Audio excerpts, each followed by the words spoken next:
it's all you and me. We'll kiss the sky goodnight. Just run away with me, darling. We'll get real lost. We'll get real lost again. Just run away with me, darling. We'll get real lost. We'll get real lost again. Just run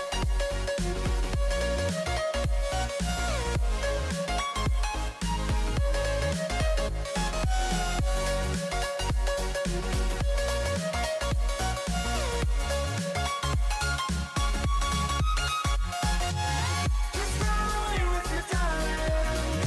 We'll get real lost.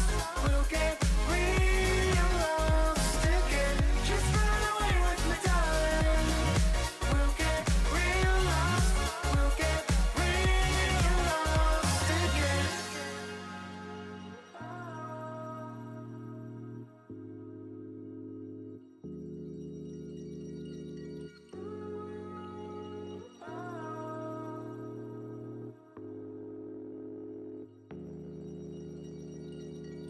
I know where we can go, where the sunrise lasts forever, and it's all you and me. We'll kiss the sky goodnight. Come get lost with me. Come get lost with me. Come get lost with me. Come get lost with me. Just run away with me, darling. We'll get real lost. We'll get real. Hello, testing 1, 2, 3, and my OBS still works for the X-Plane configuration, so that is perfect. Welcome to the stream, area. Welcome back to X-Plane. Been a while since I streamed X-Plane. Reason being is because I didn't have my second monitor. My second monitor went out, and I actually found another one laying around my house, so I didn't have to spend up to $200 to get a new monitor. So that's good. It's not the best monitor though. It's fairly old, but it works. So that's the reason why I haven't been streaming X-Plane. I've been streaming other things that don't require me to do a lot of whole chat and whatnot.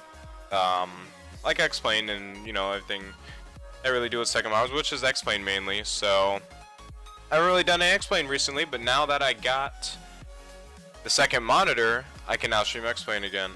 And just a heads up, this may be my last day streaming X-Plane 10 before we switch over to 11. I might do X-Plane 10 tomorrow, actually. I'm not sure if I get X-Plane 11 tomorrow and, you know, set it all up and everything. But, sometime this week, I am getting X-Plane 11, and we'll switch full on over to X-Plane 11. Again, thankfully I didn't have to spend $100 to $200 for a new monitor, because now I could actually buy X-Plane 11 this week. So, we are back, and I will tell you guys it's been a while since I've flown. Last time I flew was a week and a half ago, and that's a long time for me. So I'm going to be a little bit rusty as to how everything goes, but yeah.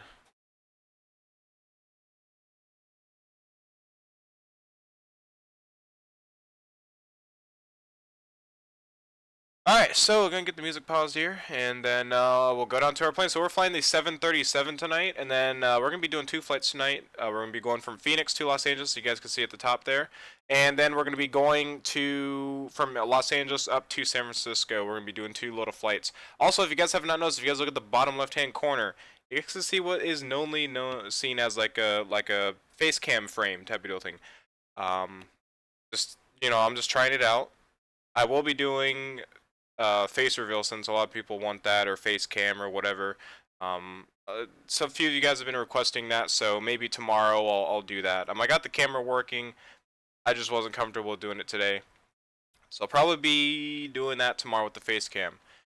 So for those that want to see the face cam, and I still believe to this time and hour that face cams do not add anything to a stream, but I guess it's for you guys. You guys want to see what I do. Literally, I just sit back in my chair half 75% of the stream and just look at my screen or my tablet and play games or look at the chat. That's literally all I do. Like I said, the only time I ever really see a face cam is really needed is when you're playing some like scary games or things like that. But you guys request it, so might as well do it. So we'll do that tomorrow. I'm just making sure to see if the quality is good. You guys could read everything and so on and so forth. But since it's been a while, I'm gonna have to go over every single thing in this plane's checklist because I don't remember it off the top of my head like I do. Because again, it's been a while since I've flown. Um, so we are flying a Southwest 318 tonight, and we're gonna be going to ground service and get ground power running. Go and get the battery turned on first. See, I already forgetting to turn the battery on. Alright, so battery will be turned on, ground power, all that stuff is set. I think all the stuff is saved from last time, so I got all that stuff written down. 0.2, 697.6. Alright, so we're good there, so we're gonna instant load that. Look like you got that to work now. That bar to work now. Yes, the bar is working. The bar where it shows all your heights, altitudes, direction, speeds, and all that stuff is working. So yeah, that is working now. It's it's amazing. It's so great. I'm so great. I found the website on how to do that, and it's made by Matt Davies, the other big streamer, big YouTuber. He's the owner of like Project Fly, I believe, or he's the basically like the top guy there.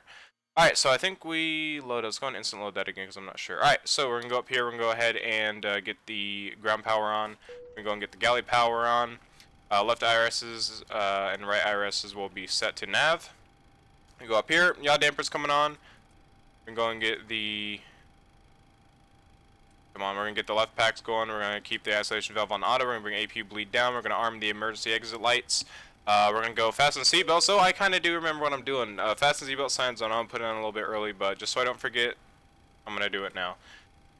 Fuel pumps all off. Cross feed is off. Emergency lights are on. Cabin signs are off. Window heats are off. Pitot heats off. Anti-ice is off. Hydraulic pumps, engines on. Electric off. Air temps are all set. Cabin control. Actually, no, air temps are not set. There we go. Now they're set.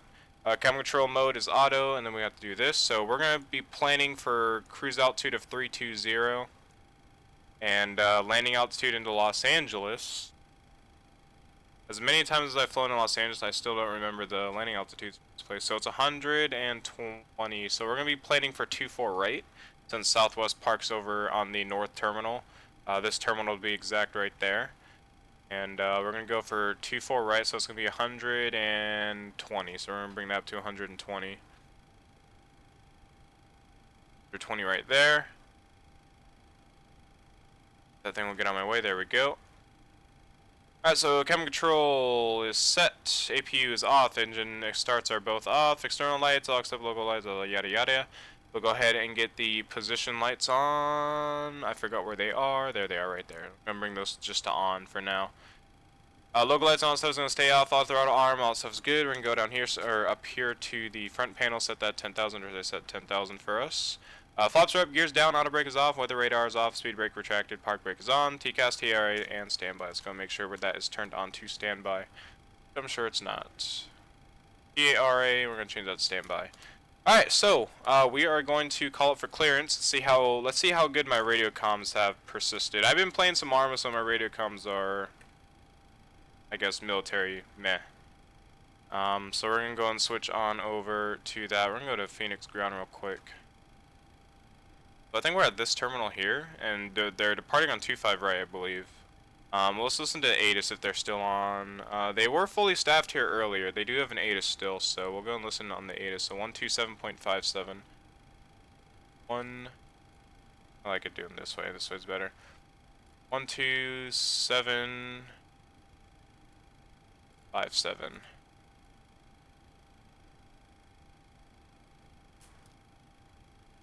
Is kilo. Oh, wait, I forgot. All my audio reset because I'm using audio splitters. Hopefully it works on here. I really hope it does. If it doesn't, then I'm probably gonna have to restart the stream, but I'm really hoping that it actually works. Yes, it does work. Okay, that's good. It does work.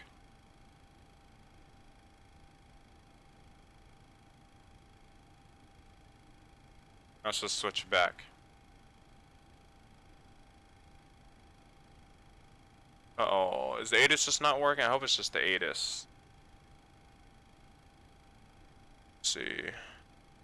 Voice, oh wait, voice meter input, is that? I think that's what it's supposed to be, yeah, that's what it's supposed to be. That's why it's not working. Voice meter output, there we go. Now that should work. Let's try that again. Because I got this audio splitter so that I could play like music in the background and not get copyright striked or anything like that. So hopefully it should work. It's probably just the ATIS too. Let me go on like a ground. Let me go on the on Albuquerque Center 127.85. Let's try that. Let's see if there's anything on there. 127.85, because sometimes it could just be the ATIS that has no audio at all.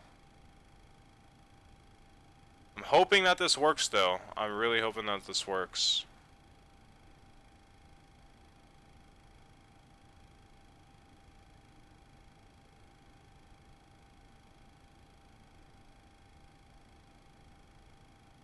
Not hearing anything though. Let's see. Cable input, that can't be it.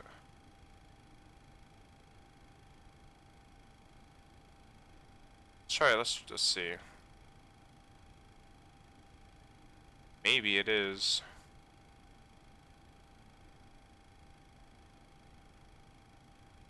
If this doesn't work, radio check, that's what I'm thinking. That's what I'm thinking I'm about to do. But I just can't hear. I can't hear if they're talking or not. I thought this was gonna work with no problem, but from the looks of it, it seems like it's not. Maybe I just have to restart Squawk Box or something, or log out and log back in. Let me try that. Let me just try logging out and logging back in. That works. Hopefully it works. If not, then we're just gonna have to fly off the network, which is fine, I guess. USA West.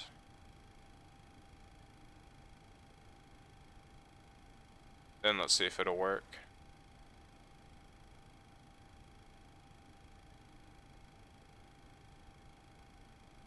Okay, there. Alright, everything's coming online now.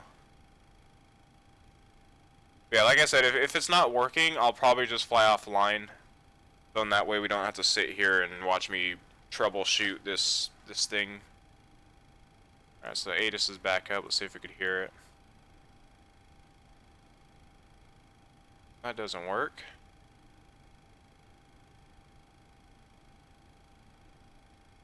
Let's see, maybe it was voice meter. Maybe I have to go to direct sound, maybe?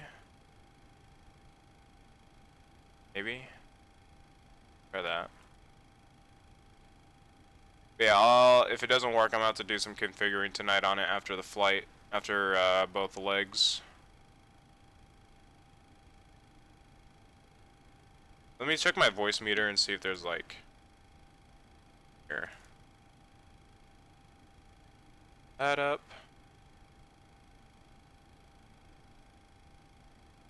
There's definitely something playing.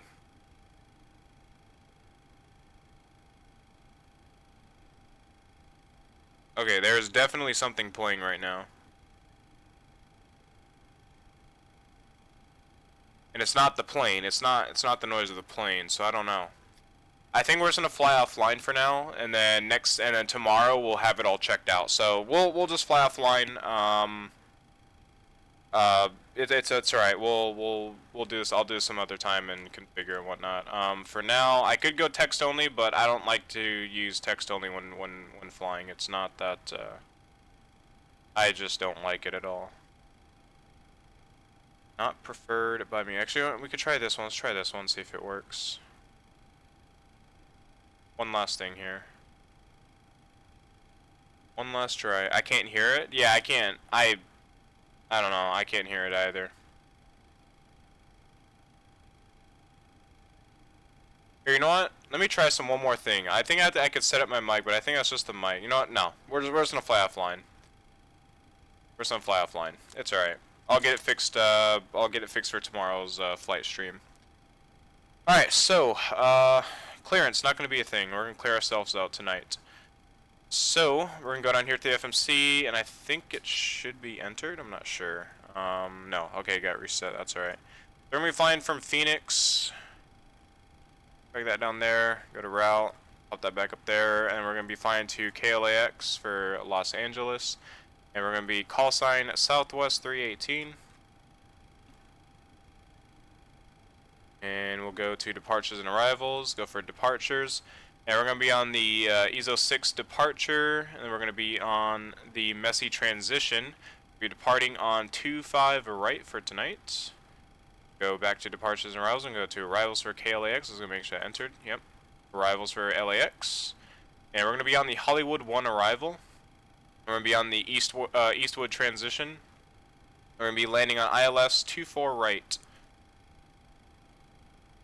And we are going to be on, let's see, Seaview right there. We'll do Seaview. Or Seaview. Seaview. I'm just going to call it Seaview. And we're going to go legs. We're going to clear up any discos that we have. So there. It's going to take Eastwood. Bring that up. And we're good there. Let's go and activate that. Execute it. Go to init reference. We'll go actually menu page. Go to index. We'll go to performance. Gross weight. So the gross weight, let's go and get that, is going to be 1090.8. Gonna drop that in there. That'll do the zero fuel weight for us. Plan gonna be 12.2. Reserves are gonna be 6.5. Cost index is going to be 30. Cruising out 2 is gonna be flight level 320. We'll execute that. We'll go to N1 limit. We're gonna go set flex 45, as I always do every single flight. Go and set flaps 5. Set our V speeds, and we're good to go on the FMC. So IRSs are all aligned, so that not to wait. We're basically good to go. We're already gone out of here once we get all of our other stuff set up. So fuel pumps once coming on, we're gonna get the APU started. Hold down for 3 seconds and release. Go ahead and bring that over to map. Bring that to 20. And we'll set our, we'll leave our, not that view. We'll leave our squawk at 2000. I guess there's no point. Alright, APU is coming up.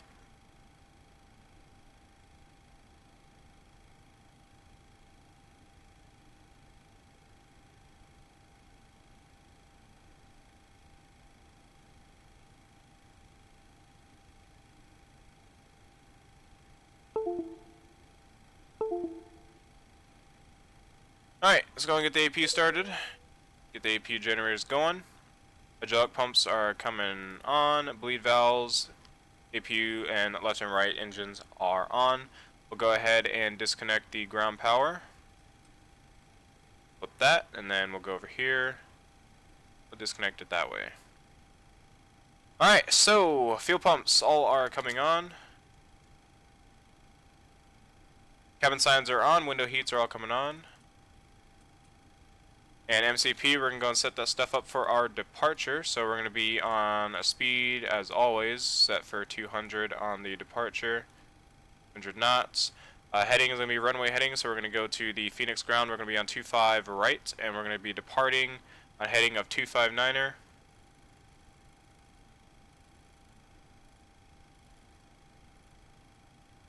We'll say we'll leave that 10,000. Alright, so we got that set up, and we're going to set the flight directors on. Flight instruments, QNH. QNH, what is the QNH for Phoenix right now? Let's go ahead and check. Or not QNH, I guess it would be altimeter.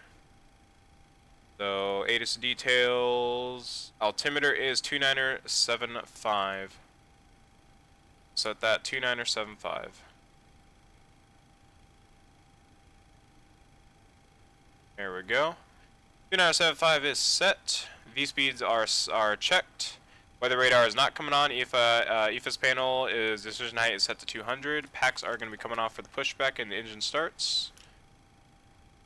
And we'll go and release the park brake and the ramp will release from us. It'll take its time. Yeah, I can't wait to get into Explain 11. As you guys also could probably tell, I'm getting better frames, and the reason why is because I installed that thing I said I was gonna install. You can see here when I click on the upper left-hand corner, there's a thing that monitors my frames. If I'm lower than about, I think, 25 frames, this add-on will automatically adjust the scenery to my frames. So if my frames are really bad, it will try to keep the frames at about 25 or higher if it can possible without making the game look terrible. So that's always cool, and I can always make that disappear too, so that's very, very, very, very helpful. Alright, so let's make sure my pedals work, make sure my joystick works, make sure everything still works, make sure my buttons are still combined. Explain 11 is amazing. I'm sure it is. I am sure it is. It looks like it's really good with frames too. It looks like for a start right out of the box and, you know, photoreal and everything added. It looks amazing. Alright, so let's go and do checks here. So startup, we're going to go ahead and get the pushback started here.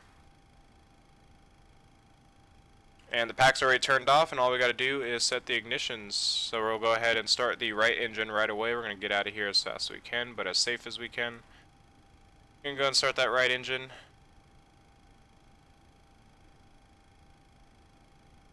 KCS, hey, what's up, man? Welcome to the stream. Good evening. You're having hopefully you had a great day, or a great day so far.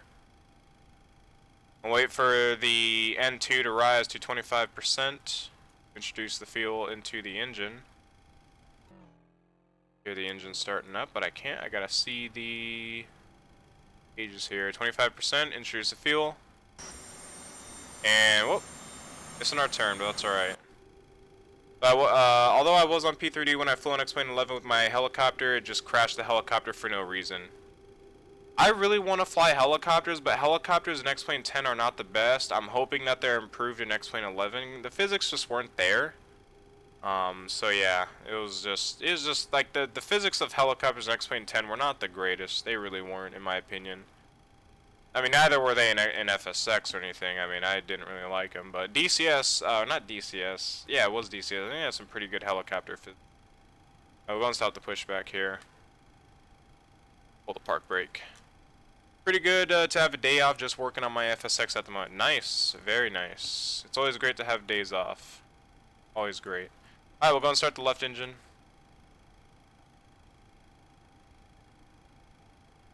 My tablet has just been sitting at 1% battery. It is literally just stabilized right now at 1%. I have the charger plugged in and it is sitting at a cool 1% right now. Not moving up, not moving down at all. It's just sitting there. Have you tried using Twitch for live streams? Yes, I have. I stopped using Twitch because the traffic on there was just, there wasn't as much view traffic as I had on my YouTube channel. However, I think I am going to be going back to using Twitch and YouTube at the same time. And also, it was taking up more of my internet speed at the time. Was during the winter, so there was a lot of internet, ISPs and whatnot were working on stuff in that time, as they always do. But now it's summer, I probably could go back to Twitch and have no internet issues, as I never did when I did both anyways. But it's just more stable streaming off YouTube. But I am thinking about going back into Twitch and YouTube at the same time again. Sometime soon. Alright, both engines are stable. We are good to go. Let's go and get the engine buses going. Alright, packs are coming back on.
Alright, sorry about that. I was doing some stuff on, to the router and everything. Apparently, everybody else in my house is having issues with the internet. I'm hooked straight into the modem, so if the router goes down, I still stay connected. The router, I don't know, it's just something's wrong with it.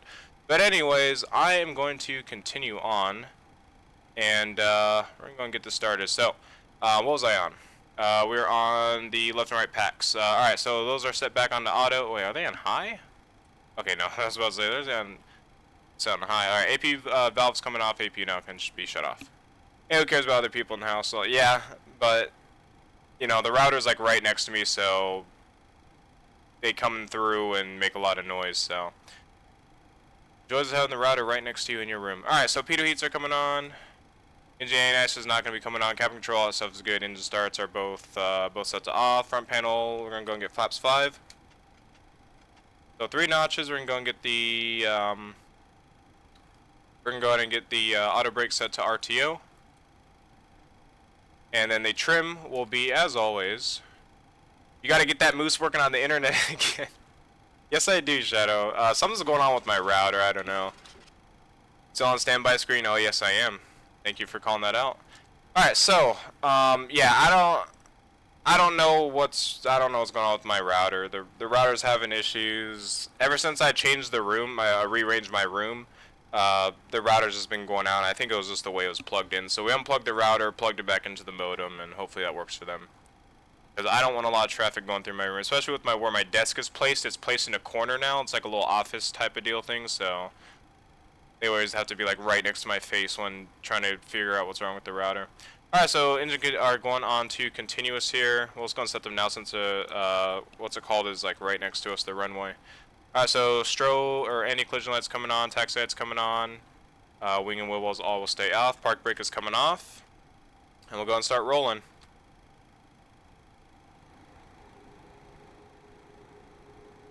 Alright, starting back up with X-Plane 10. Haven't flown in a few, week and a half. Haven't streamed in about 2 weeks, at least X-Plane. So we'll take a left and then we'll take the right. I think it's good that I'm starting, and I was actually thinking about flying the 7... Oh, that AI is just an asshole. Alright, so I was thinking about flying the 757, and I was honestly thinking about doing it. I was like, nah, I'm not gonna do it, because I'm not really all that used to the 757 with the memorization of everything. But I love that plane. It's a great plane. So I don't know what we're gonna do for the second flight though. We'll have to see what we're gonna do for the second flight. Well, as far as aircraft wise go, I mean, I got the A320. I could do the 757. What else could we do? I guess there's a few other options. I gotta get back in this in the 777. That's what I need to do. We need to do some more flights in the 777 in the future. That for sure is gonna be a flight in the near future for that. I don't really fly it anymore. At least on stream, I don't really fly it anymore. Alright, so coming up to 25 right. 25 right is identified. So before takeoff, external lights. The lane lights will be coming on. Those lights are good. Strobes coming on. Other lights will stay off. TCAS will now... we'll just go and turn it on right. I might as well. For realism's sake. So TCAS, all that stuff's good. Here. Alright, and the takeoff is pretty easy. And everything else after departure, I memorize all that stuff, so we're good on that. Alright, well let's see, I got a lot more legroom, so handling the rudder pedals are 10 times easier now that I have more legroom. Because my desk used to be in a corner, like actually against a corner. Now I got all the legroom I need. Alright. Let's forward, stabilize the engines to 40% N1. 40%, we'll hit the toga button.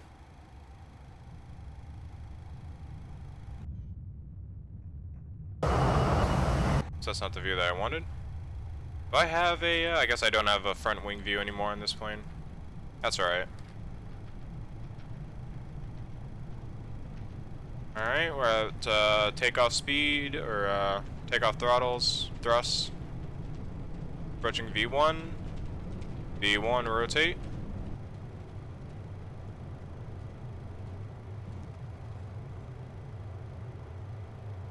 Alright.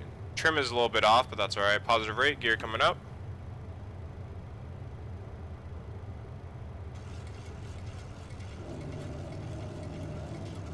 Yeah, trim is a little bit off. I'm gonna go ahead and fix the trim. There we go, it's a little bit better right there.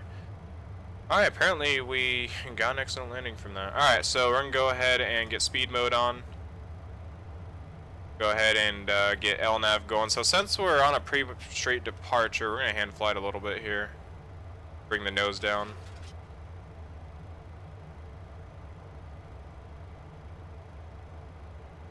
Perfect. Of course, we have the nice photo reel out there, which we'll check out here in a bit when we go into autopilot mode. We'll pull up our departure chart. ESO 6, we're departing on, so we just, we're on to Keynes now. We're gonna go ahead and get VNAV going. We'll go ahead and get autopilot on. That will do that for us. It'll navigate and climb for us at the correct speeds. The audio is super low. I don't know what the audio set at. It's a little bit higher there.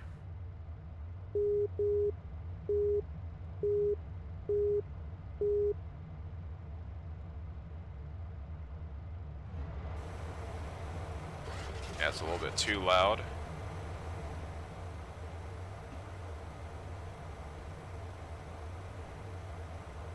Alright, other than that, we are up. See if everything's updating. Yep, everything's updating good. Alright. So we're crossing 5,000 feet. Go and bring flaps up. Do 0, auto brakes coming off. Gears coming down to the off position. And the engine starts can come on to off. And we're basically good to go on lights.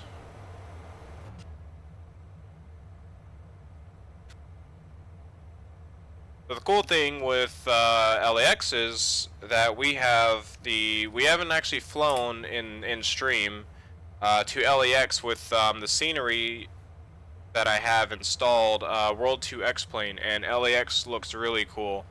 Like literally every single building that you see in LA is not modeled, but there's a building where a building is supposed to be, so you don't have something like here where, you know, there's some blank spots like this neighborhood here. If this was LAX, all these empty neighborhoods and stuff would have buildings there. It's really cool. And I think that's what was lagging me in LAX, is all those buildings and stuff. That was obviously and most likely what it was, but yeah, we fit with this mod that where I changed the where, you know, auto updates my game for my settings and everything. It works very, very, very well.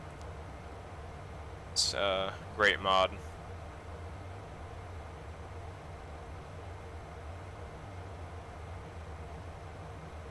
Okay, passing 8,000 feet, or 9,000, about to pass 9,000 feet. The mountains, very cool mountains. I still haven't updated all of my photo reel to be quality level 15 in outside of airports, so they're gonna be a little bit blurry, but here it looks pretty crisp. That's really, really crisp down there. So it looks really good. Farming.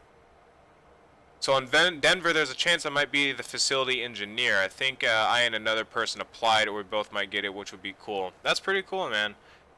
I mean, I'm hoping you get it. If that's what you want to do in Denver, I don't know what they do in that job specifically, but hopefully it's something that you do, something that you're comfortable with doing and willing to do the job. I know a lot of these like organization things could be a real hassle with time and whatnot, but if that's what you want to do, then that is perfect. Go and get our lights turned off. Those lights will all stay on. But yeah, it's pretty cool. And sometime I will have to fly into Denver again. If they're doing an event anytime soon in the sometime this month or something.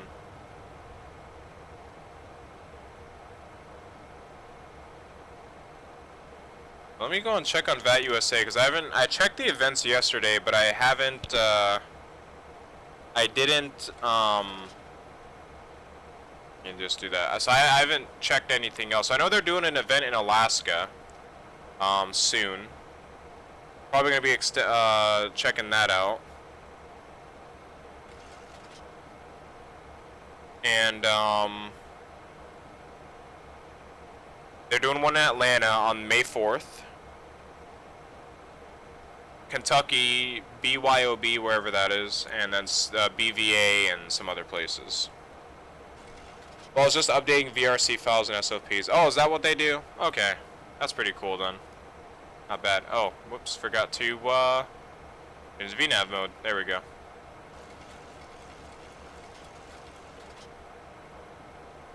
Then we have an FNO coming up. Do you guys have an FNO coming up? Is that what BYOB is? No, that's not what BYOB is. BYOB is presented by Minneapolis ARTCC.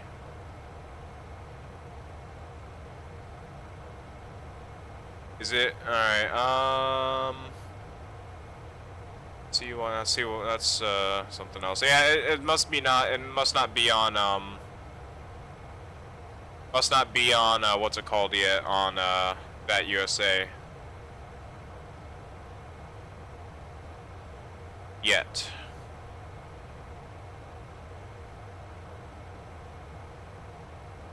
What is the date the 509th was founded? Let's see. So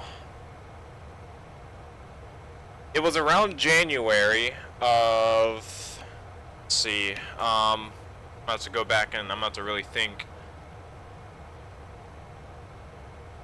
It was sometime in January, and I think it was 2016? Early January of 2016, as I believe, is when it was founded. Let me look back and I'll see here, because one of these will be able to. Let's see. I remember when our first FTX was, and that will definitely be able to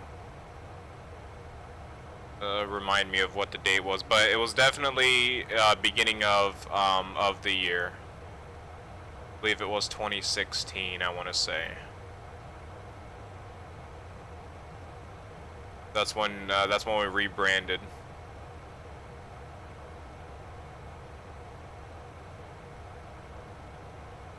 If you go to the events calendar, you'll see it. It's under the pilot tab. All right, I'll definitely check that out. I definitely want to see when that's coming up.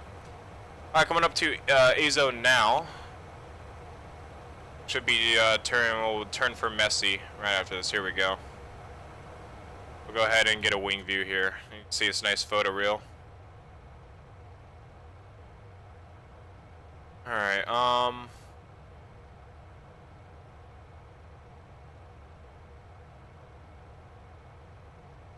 Okay, let me see. Let's see if this isn't it.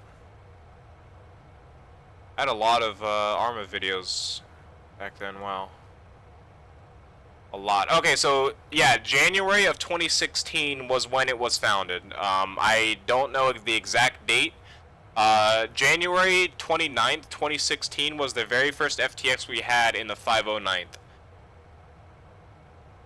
So January 20th was roughly the original founding and transition from first RB to 509th. So January 20th, 2016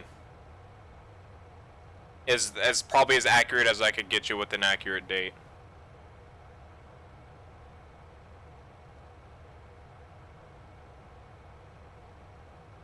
Alright, we pass our, we just went through the 18,000 feet. It's going to set altimeter as a standard. There we go. Set that. I wonder how people came up with all these departure names and transition names. I know what you're talking about. I have no idea how they come up with some of these. Like messy. I wonder if it's like some of it's because of terrain, some of it's because of towns, other airports, things like what is that? I think it's in Washington D.C. I think it's. Is it Ronald Reagan or is it the or not Ronald? Is it? I can't remember which airport it's in, but one of the airports in Washington D.C. is like never. We will never forget 9/11, I think, or September 11th. We'll never forget. We will never forget September 11th. There's actually like it's a star. It's a star, and it actually says that. Z-Bigger90, what's up, man? Welcome to the stream. Welcome back to the channel. Let's see what side we're gonna see here. We got that side, or we got this side. That side's actually exiting photo reel, so we're gonna go to this side instead. This side has more land of photo reel.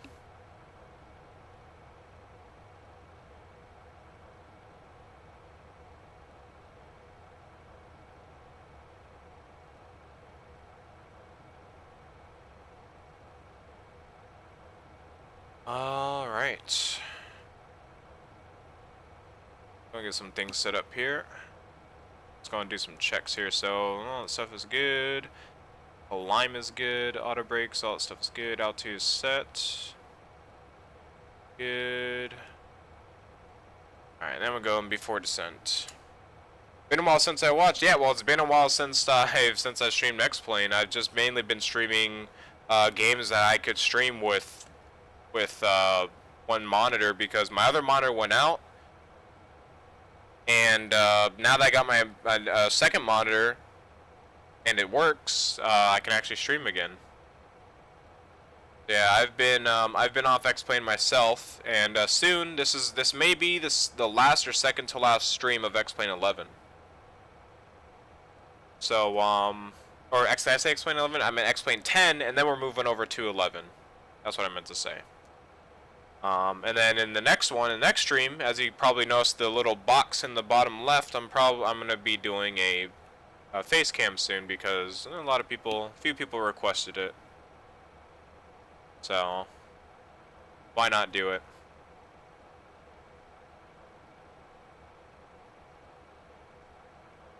I'll turn the audio down. We're gonna do an outside view here. Make sure we don't blow out our own ears. See that side we don't want. That side we do.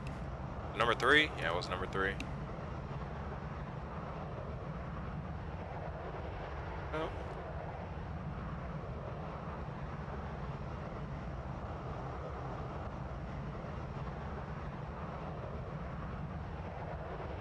Yeah, I'm gonna be getting X-Plane 11 through Steam.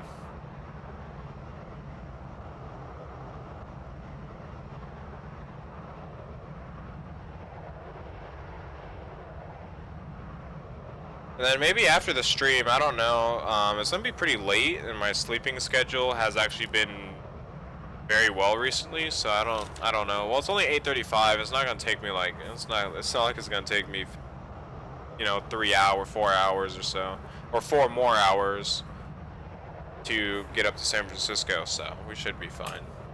But yeah, I'm probably gonna stream something afterwards, maybe like Rainbow Six Siege or something like that. I have no idea yet. I was gonna stream Arma. I was gonna stream Arma today and then do my X-Plane stream tomorrow. But I was just having issues with my Arma while setting up the server for with me and my friends on a new mission. Okay, so you should do some group hops on X-Plane 11 multiplayer. Yeah, actually, I was thinking of doing that. I was thinking of doing that on Thursday. Thursday, I was about to actually send out a message onto my Discord. And and my Steam group. If you guys aren't a part of those, definitely join my either my Steam group or my Discord. I'll be sending out messages through there for notifications of when I'm streaming, when I'm doing group flights. And I'm actually gonna think about doing a group flight on Thursday, and it's gonna be on Cloud, on FS Cloud. So you don't have to have Vatsim, you don't have to have Vatsim experience. You just get on FS Cloud, you download the plugin or you download the add-on, and we can see each other's planes and so on and so forth, talk to each other, so on. It does not require any ATC, however there are ATC slots on there or roles. However, I don't think ATC is required to be talked to and everything. So you just kind of log in with your friends, play, and then there's a bunch of other people that are on there as well. It's pretty cool. Oh yeah, Thursdays and May the 4th be with you. That's right. You are right. Cause I can't do Friday because I got training with my unit on Friday for my Armor 3 unit, so I can't do that on Friday. Sunday I'm doing some stuff with my unit as well on Armor 3, which I will be streaming. So Saturday I will be streaming. I might be streaming late Friday if I make it during the squad training that they're doing for the unit. And then I'll be streaming on Saturday. That will be the operation for the unit. And then Sunday is going to be another unit thing where we play as like Russian forces and whatnot. So what's on Monday? So when's Monday? So Monday is on the 7th. Is there an event happening on the 7th? If it's not a big event, I'm not gonna attend it. So if it's something like a small event, I'm not gonna attend it if it is on the 7th. Okay, so on the 7th is the ZOA 5K run. I think that's Oakland, right? ZOA, I think that's... Yeah, it is. Okay, yeah, ZOA is Oakland. I'm not gonna be attending that, so May 7th, I'll see if we could get a group flight ready. The way that we'll communicate and everything, we'll just go onto my Discord and we'll use that to chat.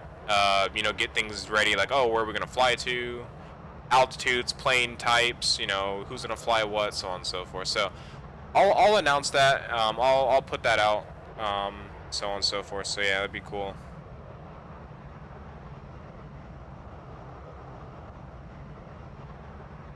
At least we have about 4 friends who I fly with, and I got them to watch you and sub to you. We'll love to do some group hops with you. Yeah, I'll definitely do that. So May 7th, I don't have anything going on May 7th. That was a perfect time for me. However, my birthday's on May 8th, so I'm gonna be out May 8th. I'm not gonna be able to be here for May 8th. However, May 7th, I'm pretty sure I'm gonna be around, probably around 4 o'clock my time or so. So yeah. So yeah, 7 will be probably actually good if I don't do anything if we don't do the mini op or whatever. Which I'm probably gonna be armored out by Sunday, so most likely May 7th will be the group flight. Yeah, like I said, I'll talk about it more in the Discord. If you guys want to talk about it, just jump on my Discord and we could talk about it more over the week.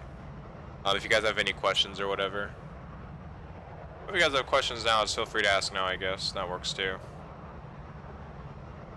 We're gonna see what we're doing here. So we're at our cruising altitude. We're at Eastwood now. Ruin is when we're gonna start our descent. Let's go and see what our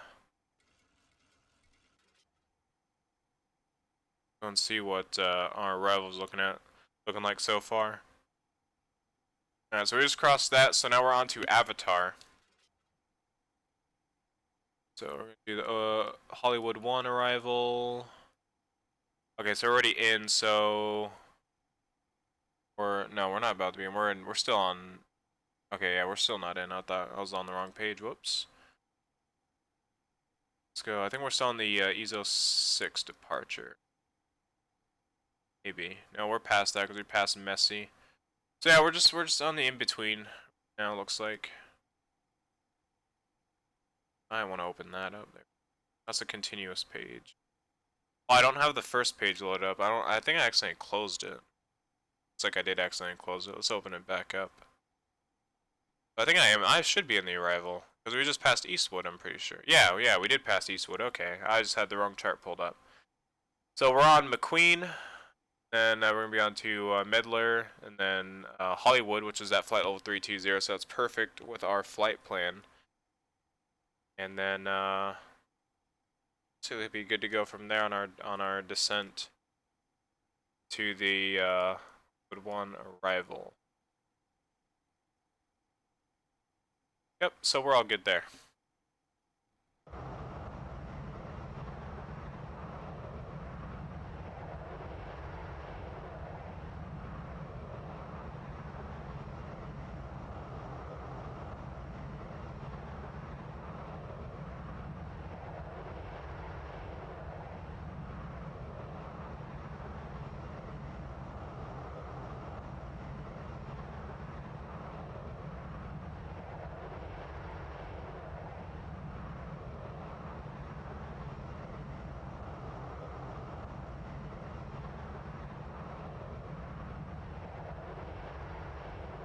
My tablet is still sitting at a nice 1%. I kind of wanted to see if I could. Let's see if I could get a little bit of battery life out of it.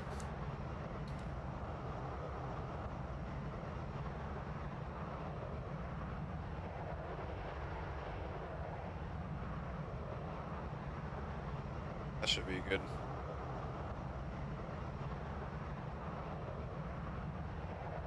I'm gonna go ahead and play some music here. Have you flown out or in Heathrow? Yes, I have. Not on Vatsim though. And so I was gonna do a European flight on Vatsim, but the thing with Europe is since the time that their ATCs are on, since the time zones and everything, I can't catch a good time when European controls are on.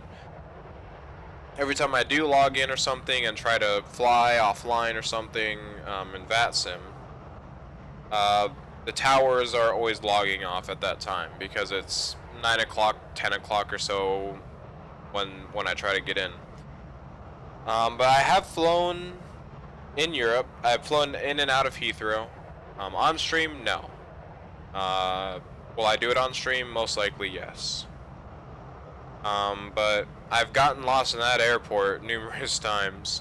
There's a lot of terminals, quite a few taxiways. But the thing about Heathrow is their taxiways are not like U.S. taxiways. They're more boxish, more, I guess, organized, or more laid out in a rectangular and square shapes.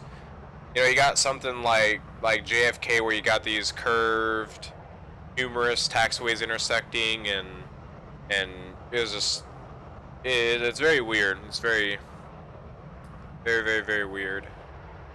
I don't know why, but I just find European airports just much easier to navigate around. And Heathrow, like I said, I've gotten lost at that airport. Even though for how basic the layout is, I've gotten lost at Heathrow before, numerous times. But it has been a while since I've flown Heathrow though. I think it's been like a year since I've flown in or out of Heathrow.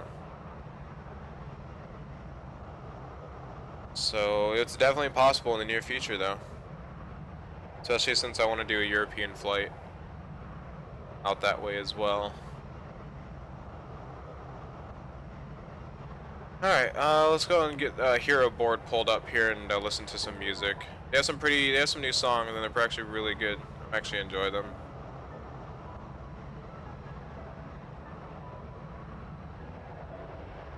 And we'll see if No Copyright Sounds has anything new as well. They usually have some pretty good songs.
Let's go and see what we're at right now.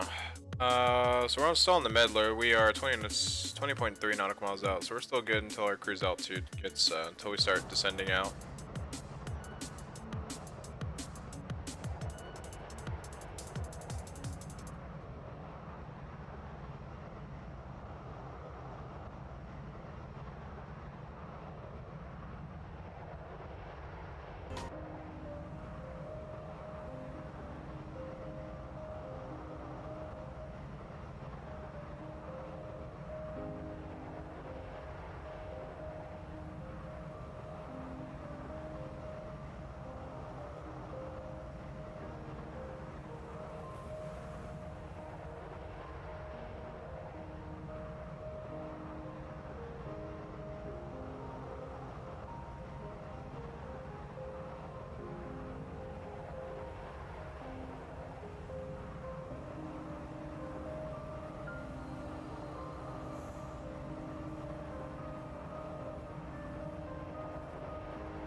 I'm thinking probably soon we get a Grand Canyon flight going. I think I got scenery for it now. I think I got photoreal scenery for it. I'm gonna have to double check with that. I'm gonna have to see when we're gonna fly that too. We could probably do that.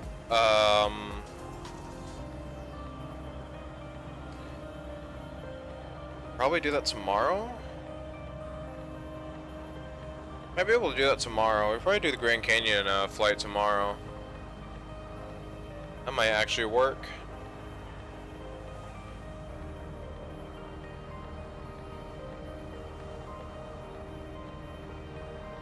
I'm pretty sure I got scenery. I installed the scenery for. Is that an airport down there? Huh, that is an airport down there.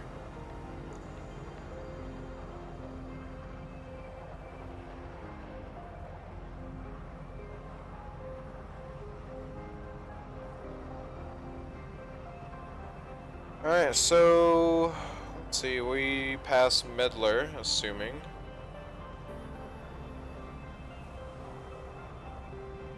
What that turn was all about, maybe. No, I think we passed Hollywood, actually. Okay, we're on to Monroe now. Let's see where, okay, yeah, oh, yeah, I forgot we're coming from McQueen. So yeah, we're on to Monroe now, and then we pass Hollywood at 320, so we're good. So good for a few more nautical miles out. Let's go and actually see. Let's go and zoom out on our map. Yeah, we're on a straight shootout now here. Go ahead and it's up there. We're basically gonna be coming straight into the to the runway. If we had like the 2.5 slug, that would have brought us right in. Let's go and get the audio set back up here.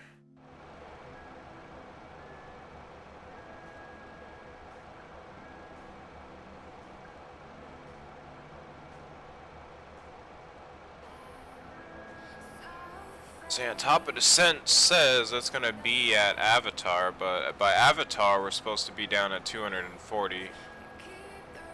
Let's go and just double check that with the charts. So Avatar 240, we're gonna go ahead and hit that at 190. Because I always like to hit him at the lowest possible. So Avatar is gonna be set to 190. Bruin is gonna be set to 240. That will most likely change our top of descent. I want this enter. There we go.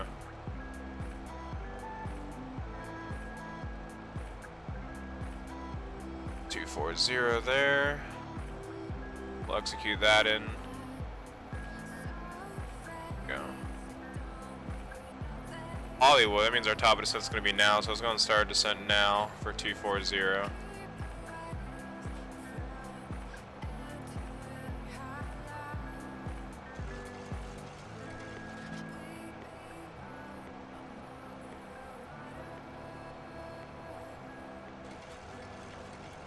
Looks like we're not gonna quite make it, but we'll go and make our descent a little bit steeper there. So we're still gonna be able to make the descent. It's just that we're gonna be at the lowest possible that I would like, but we're close enough, I'd say. Then Avatar is gonna be at 19,000, but we're still gonna be in between the 240 and 1900. So day we expect at 1700.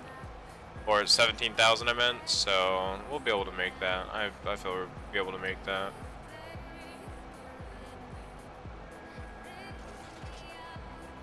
Not gonna be able to see that.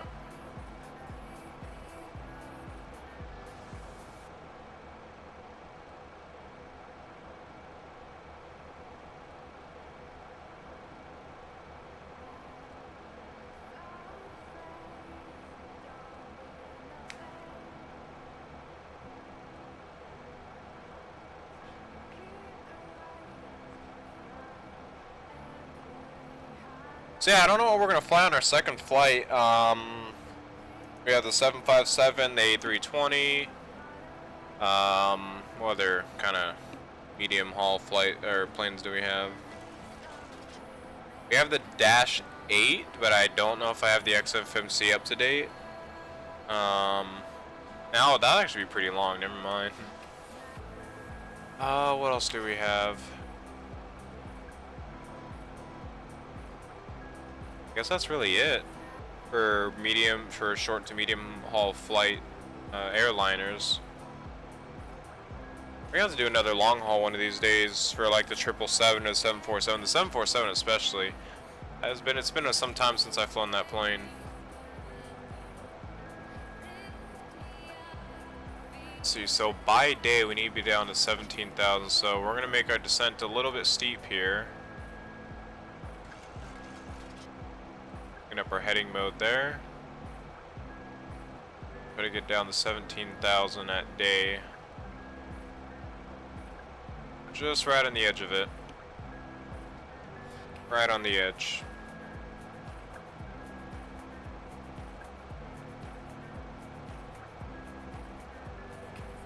Let's see. We'll do an A320. I want to fly the A320 a little bit. We'll fly as Virgin America for the A320 flight.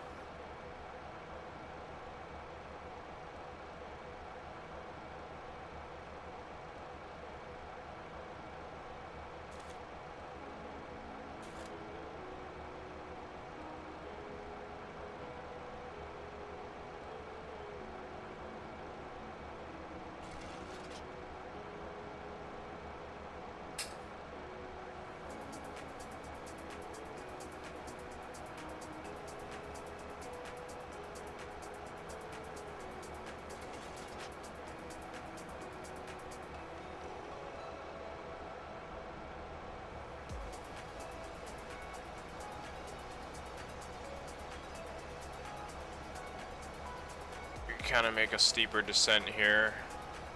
Try to make it at 1700 exact on day.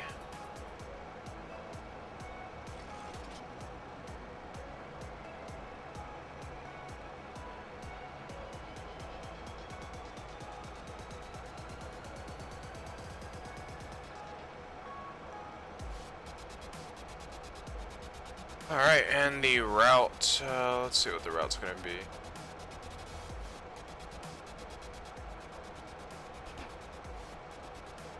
The route for Los Angeles to San Francisco is gonna be the Dark One departure. And Stoke transition. Surfer transition. And then the Surfer to arrival. I know I have those charts. Well, I don't know about the Dark One departure. I'm about to grab that one.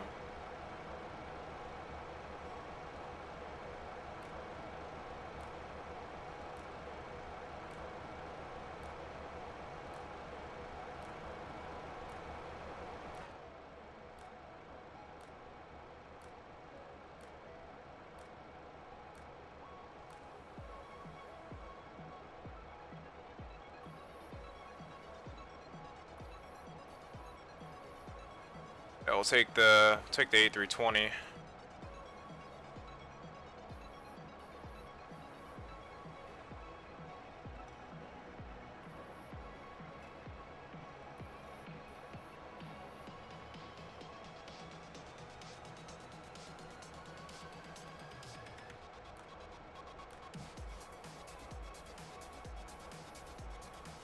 Let's see, flight time is about 1 hour and 9 minutes. Parting runway will be, I don't know, or what terminal side park on for Virgin America. They get park at gate 35, wherever that is. I'll look it up later.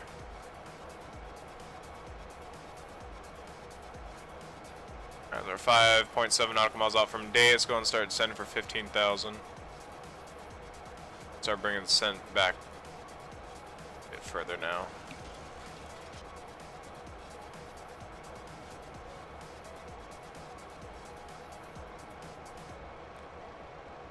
Go. Alright, we're past 18,000 feet. Let's go and look up what the meters here in LAX.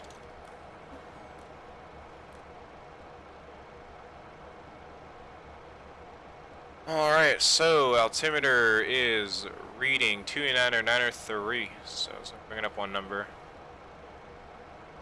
Go.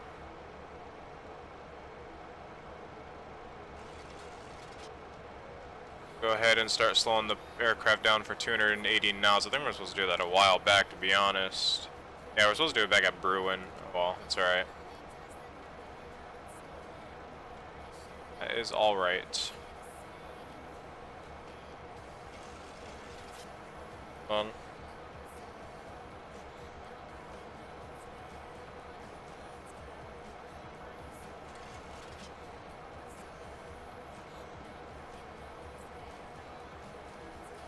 Alright, I'll be right back. So I need to run downstairs. Hopefully, let me go and get the sea view set up here.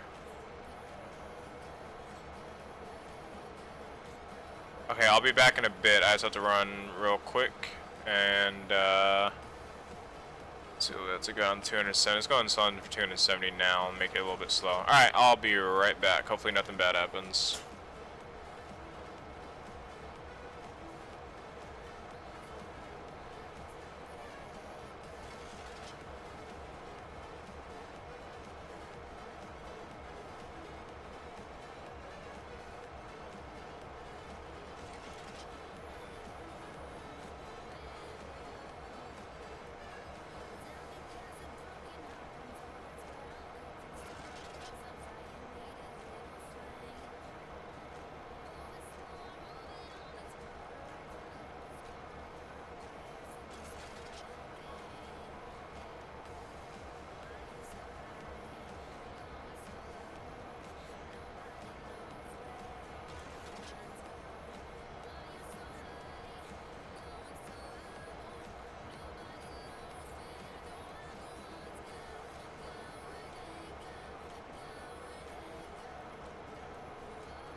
Okay, I'm back. Just in time. Alright, so we're at 13,000 feet. It's going, let's see, we're at 270 now, right? Yeah, we are. Okay, we're good. I'll start bringing that back a little bit more. Zoom in. And we'll start slowing up for 250 once we cross sea view. Sea view's, yeah, 12,000, okay. So we're good on that.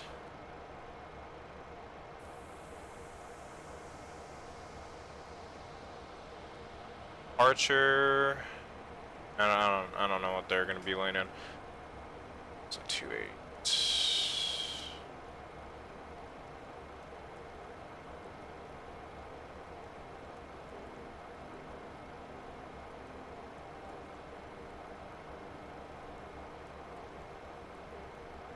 Oh well, let's see how good my landing skills. How good my landing skills are still.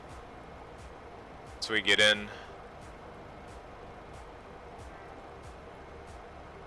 Alright, so Skull is going to be at 10,000. Let's go and start setting this up for 10,000.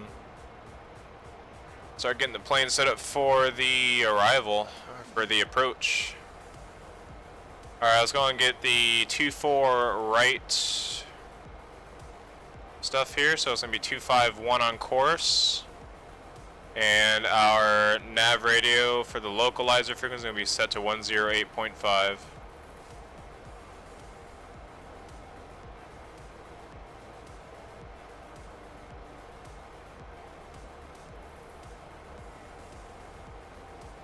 And we'll leave the music playing all the way through our landing because, yeah, we don't have any ATC to worry about.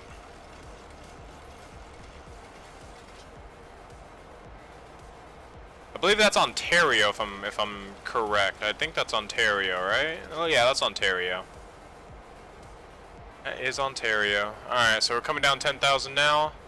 Let's go and start getting the lights are already good. Let's go and get the turn-offs and the landing lights on. Go and get our auto brake set to 3.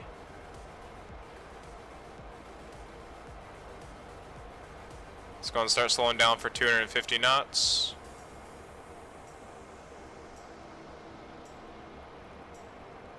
And we'll go here. Alright, let's go actually down here. So before descent, cabin signs are on, cabin controls is set, anti-ice is set. FMC departure also has a good auto brake is set as needed. EFIS panel is set. External lights landing logo wing is on. Altimeters are set. Flaps are going to be set as needed. And good to go. So it's actually going to start slowing up for 240 as that's what it is stating in the FMC. So I'm just going to follow the FMC. Let's go and see on 2-4 right. So we got Brook. Whatever Brook is at, I think it's like in between these two waypoints or something. Somewhere. Then we got Mercy, so yeah, Brook is in between there somewhere, and that's going to be when we start slowing down, but I'm going to start slowing down before that. Alright, so we have the localizers. Let's go ahead and turn on approach mode.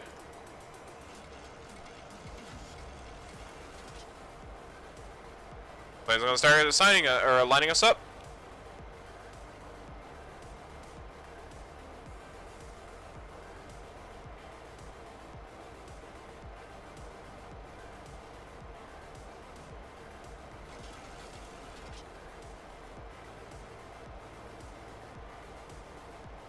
As we level off at 10,000 for now, or close to 10,000.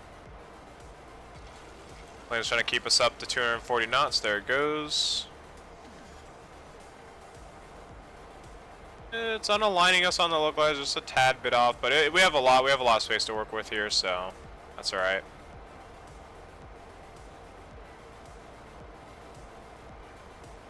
The banking's set all funny or something? No, it's set to 30. It's just, yeah, it's just making a weird bank, that's all.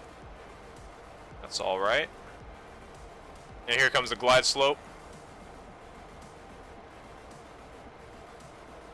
And we have the airfield in sight, we have the runway in sight. So, we're good to go.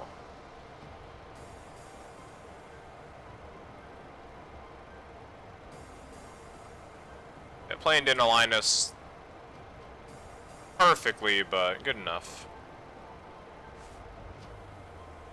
I will maintain 240 knots. Actually going up pretty quick, but we'll maintain 240.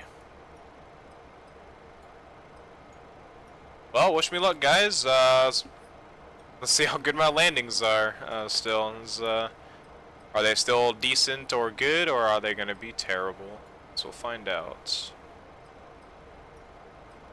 All right, let's go and start slowing down for 230 knots.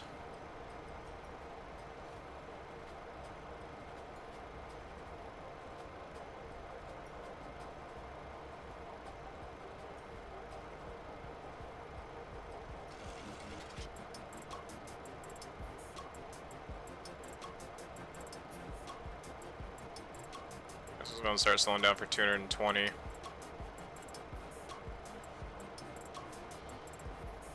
Got to arm some speed brakes here. We're getting a little bit too fast.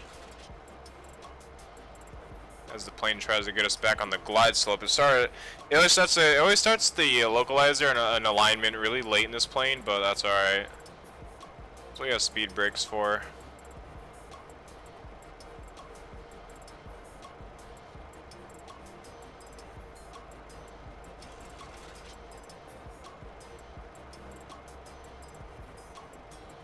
And of course we got instant wind update there.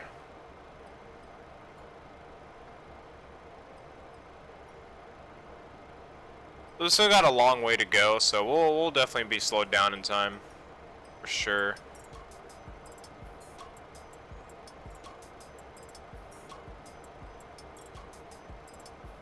Okay, here we come, nose popping up now, so we should start losing speed. Again, that glide slope is pretty fast.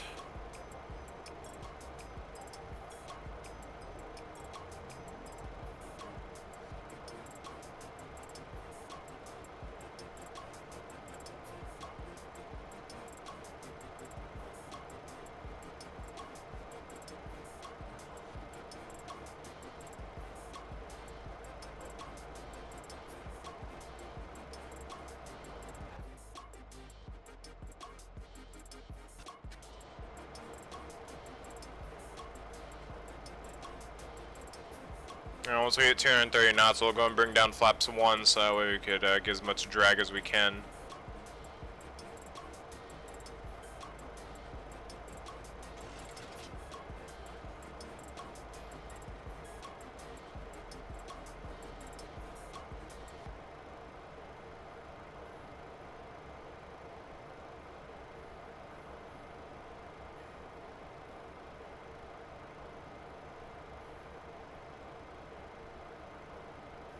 Just at 235. Just there. Need to start slowing down here. So let's go and bring the flaps down.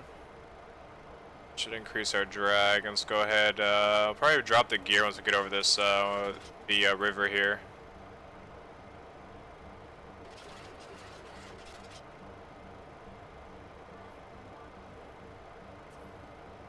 It might be a little bit early for gear. I don't know. I think we'll be fine now. We'll make it for speed. We'll make the speed.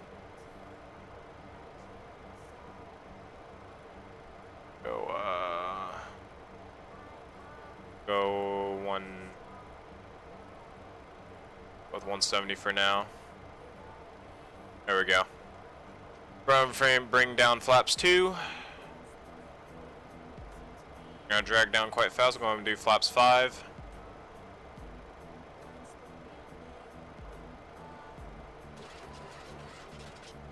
We're gonna keep our speed brakes at flight detent right now. Again, just to keep us as slow as possible. Go and drop the gear. Make sure our lights are on. I'll bring those over to continuous. We're all good there. Let's go and bring the speed brakes in and arm them. I'll bring flaps down another notch.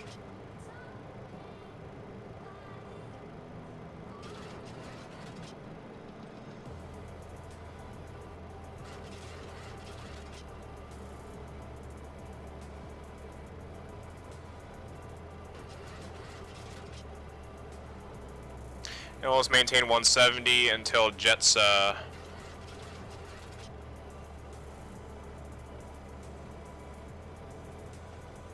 and bring flaps down 15.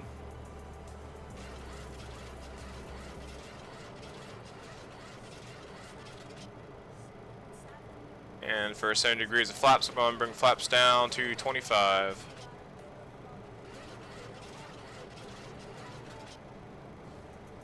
And once we cross jet sail, we'll take control of the aircraft. The wind's hitting us from directly to the left, so we're gonna have a left to right crosswind at 5, so it's not too bad. We're gonna be a tad bit of a crab, but we'll be fine. Alright, so coming up on jet sail, let's go and start bringing speed back for final, or near final. Get my throttles back.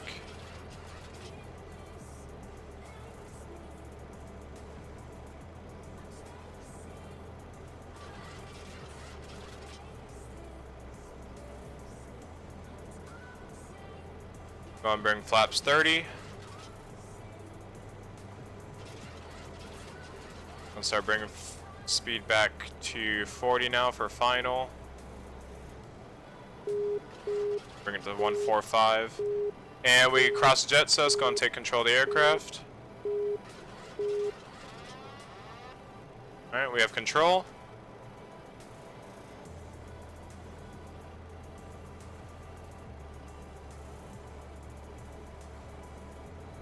I maintain back on that glide.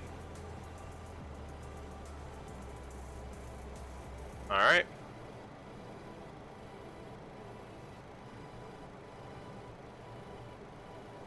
Trim is a little bit off, so go and fix that.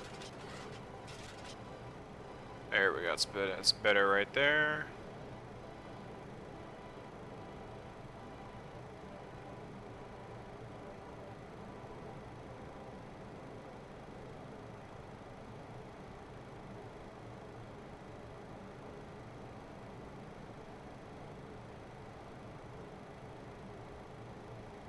A little bit off from the glide slope.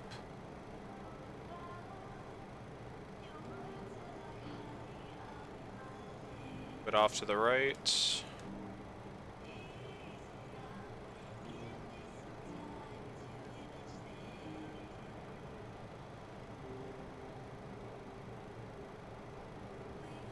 $1,000.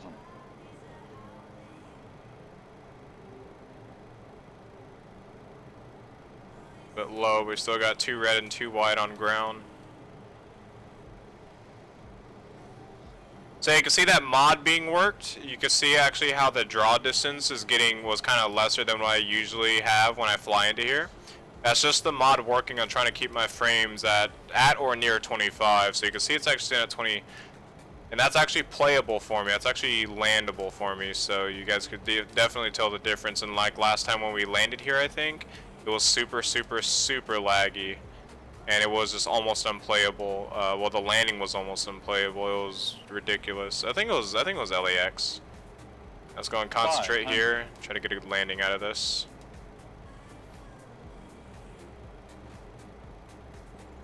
$400.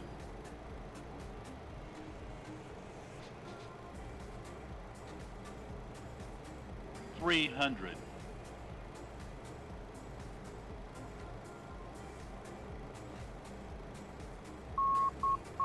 $200.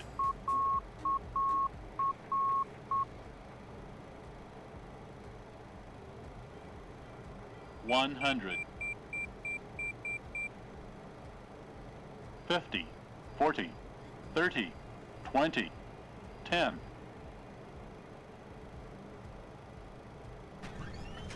Alright, we're down, reverses out. Not bad. Not a bad landing, good landing. Hey, not a bad landing for coming back after a week and a half or so. Alright. Slowing down, nice. 70 knots. And 60 knots and release. Manual braking. Not a bad landing. I'm happy with it. 1.2 Gs, 136 feet per minute. Not bad. Not bad at all. Alright, let's go and get the landing lights off.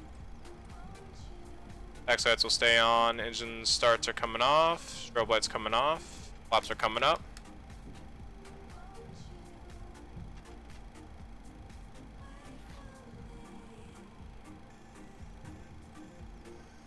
Alright, let's go and hold here and get the plane cleaned up.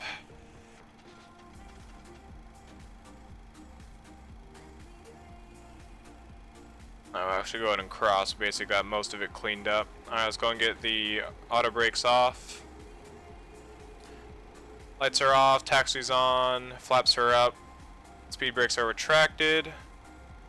Collision lights are on, anti-collision lights on, and we're good. Let's get to the gate.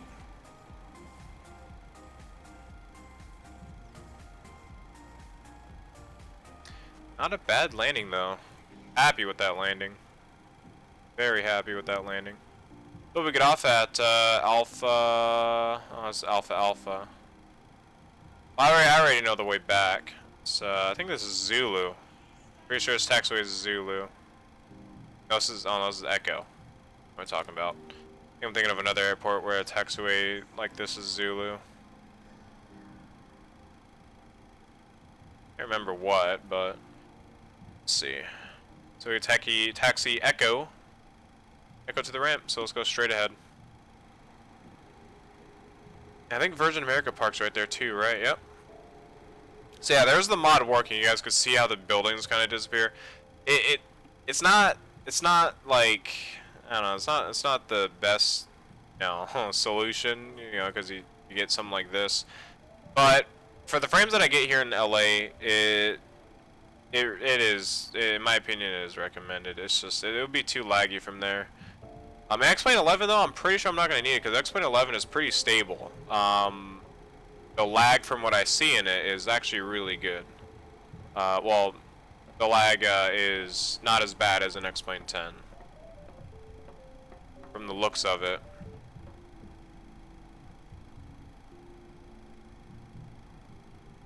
Debuganani, thank you. I am I'm quite surprised that was a good landing, coming from me. Honestly, thought it was gonna be a pretty bad landing. I thought it was gonna be all over the place. I thought it was gonna be a flight right after landing straight to the repair ramps or the inspection ramps. But it was actually pretty good. One of my better landings, for sure.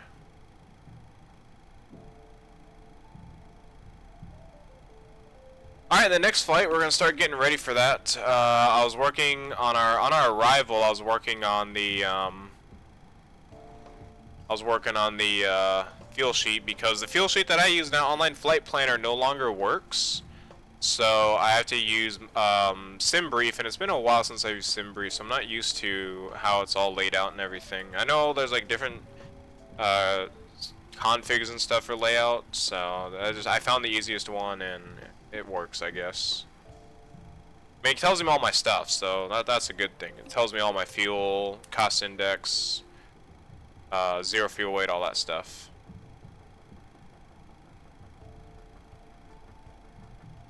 And of course, we're gonna watch replay afterwards. And we'll take a short intermission. So I'm gonna grab something to eat, just grab a quick drink, and then we'll be right back to it for our second flight. Although if you guys are gonna be stepping out right as soon as we get to the gates and watch the replay, I just want to say thank you guys for stopping by. I'm gonna be back on my normal streams of X-Plane 10 and soon X-Plane 11. Sometime within the next two days, I'll be on X-Plane 11 for stream, and tomorrow we'll be doing some X-Plane 10.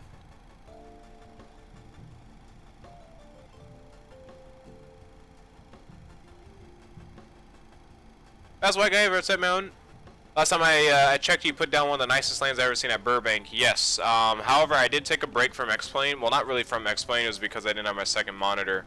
So I never really was able to fly or stream X-Plane because it's just streaming X-Plane is a 2-monitor thing for me. I can't do it on one single monitor. But yeah, Burbank. I love flying at that airport. It definitely puts up a challenge with the short runway. Very fun airport all around. And I'm thinking about doing another flight to Burbank, because I really do love flying at that airport. I fly that airport actually quite a bit offline on my spare time when I don't stream and don't have anything else to do or not playing anything else. But I've had a little bit of practice at Burbank.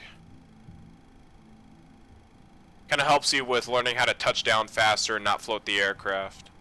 I think in this flight, and I think in this landing, we didn't even float. It felt like we didn't even float. I think we maintained a smooth glide all the way down to touchdown. Alright, let's go and take this right here.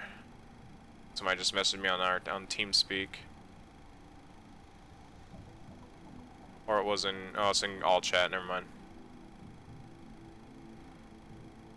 Okay, let's see, we'll take this ramp next to US Airways. Is that an open ramp?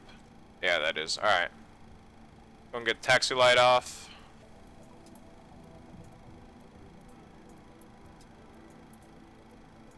Park it right on in here.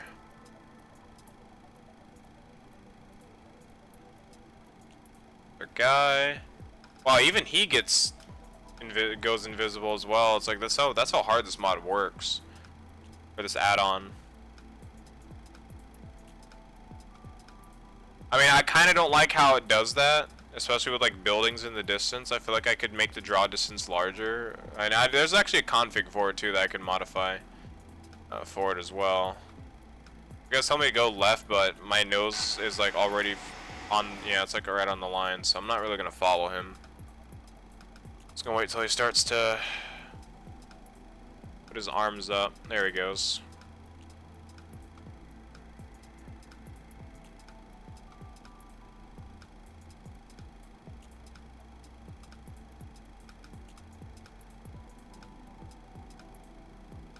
Alright. Park brake is pulled. We are at the ramp in Los Angeles. Welcome to Los Angeles.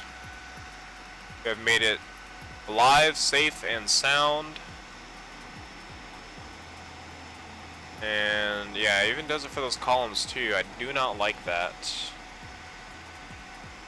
I'm gonna have to configure the add-on a little bit more. But anyways, we're gonna go and watch the replay back, and then we're gonna call an intermission. And again, if you guys are gonna be stepping out, I just want to thank you guys for stopping by. And again, more X-Plane streams coming soon. Again, this may be the last 2 days. I'm gonna have, well, this being the first day, tomorrow being the second day. Tomorrow may be the last X-Plane 10 stream, and then we're switching over to X-Plane 11 sometime, maybe Thursday or sometime around there. Or whenever may the 4th be with you. So, if you guys are gonna be out, I'll see you guys tomorrow. If you guys are gonna be coming around, if you guys are gonna be here on May 4th, when I hopefully have X-Plane 11, I'll see you guys then. Other than that, for the guys that are sticking around, we're gonna have a short intermission. Just gonna grab something to eat, something to drink, and then we'll be right back at it in San Francisco.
Alright, I am back. Guys got me a little cupcake. Nothing too big. Something to just fill me up for the next hour or so. Other than that, while we get some stuff, or while I eat, I'll get my fuel and stuff done. So we'll be starting up here in a bit, and we'll actually I'll just go and play the replay for you guys too. I'll get that playing for you guys so you guys have something to look at while I'm planning everything.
Just run away with me, darling. We'll get real 1,000. We'll get real lost again. Just run away with me, darling. We'll get real lost. We'll get real lost again. 500.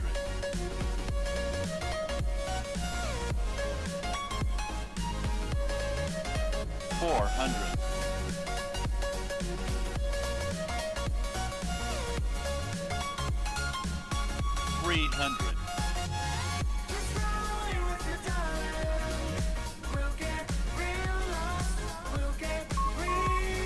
200. Just run away with me, darling. We'll get real lost. We'll get real 100. lost again. 50, 40, 30, 20, 10,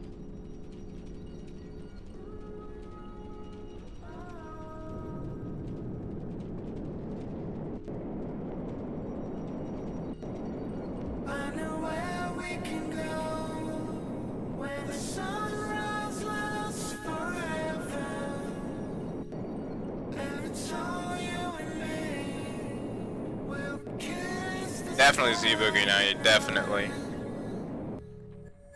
Come Looked get very lost smooth from that wing view.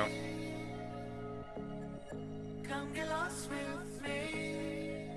Alright guys, so we got the next plan going here for the A320. We got the fuel, got the cost index, we got the zero fuel weight, got the ramp that we're loading up at, got the ramp we're landing at, or arriving at, I should say. Real lost, we'll get real lost again. Just run away with me, darling. We'll get real lost. We'll get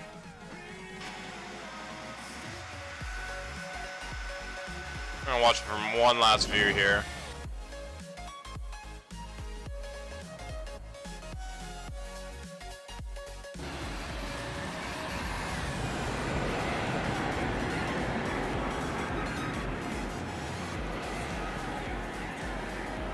Oh yeah.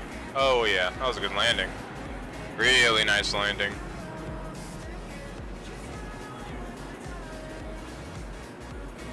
Alright. Didn't get our second flight going here. Go ahead and stop that there, and go ahead and leave replay mode. Alright, so Virgin America is at the ramp right behind us. Gonna turn the music down. I'll just cut it off for now. So we gotta find the ramp over there. I have no idea what ramp number those are, but it looks like it's gate 35. It doesn't say what terminal or anything, so we'll just have to guess and jump around the airport until we find it, I guess. Heavy metal, 20 jar design, Virgin America. Open that up.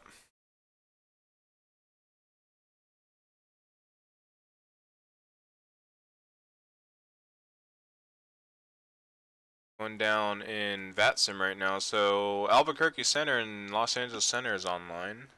Sadly, we couldn't do that. That was really depressing how we had that little sound error or whatever with Vatsim, and I'll get that fixed before tomorrow, or at least I'll try. I don't know how good it's gonna. I don't know exactly how.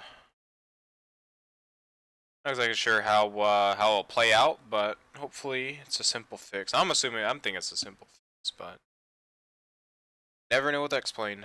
Never know.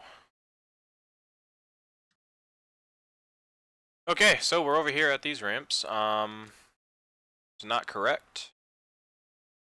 That fixed. Head and select Global Airport. That terminal. I don't know what terminal that was. We'll try Terminal 4. I think Bravo 10 is what we just chose. We'll try this and see. Oh wait, I just loaded back at Phoenix. Oh, I think I just loaded back at Phoenix. I think I literally just loaded. Yeah, I did. I did load it back at Phoenix. I completely forgot about that. Week and a half to 2 weeks off of X-Plane, and yeah, completely almost forget everything. That's alright. That's alright. At least the airports aren't too far apart from each other. Should be blown up here soon. That long.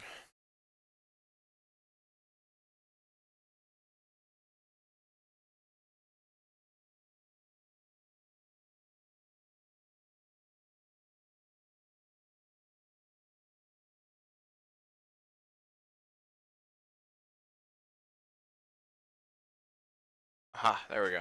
Yeah, we're back at Phoenix. Yep. Noob mistake. Let's go and type in KLX this time. Terminal. Let's see. There's terminal 35 is what we gotta go and find. So it might be terminal 3. Let's try terminal 3, gate 34 for that.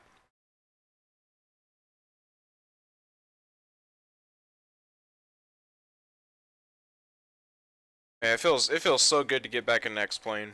It really does. I really do miss playing this game and also streaming it too. It's one of those games where once you stream it and you get like an audience, it's completely different. It's completely different. You actually have company with you, unless you're doing like a shared cockpit or something, or a group flight. But since I don't really have too many friends that I usually hang out with every day on TeamSpeak and all, they don't have any of this. They don't have this game except for one. Then the other ones that I talk to have like FSX, so you can't really do much except for like FS Cloud, but they don't get on as much as I do. But hopefully we'll be able to definitely have that group flight.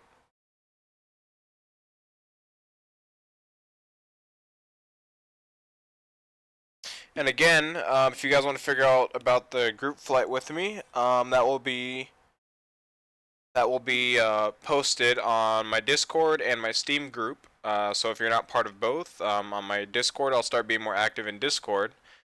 If you guys want to talk or play any other games with me, yes, we chose the right. Yep, we chose the right ramp. All right, perfect.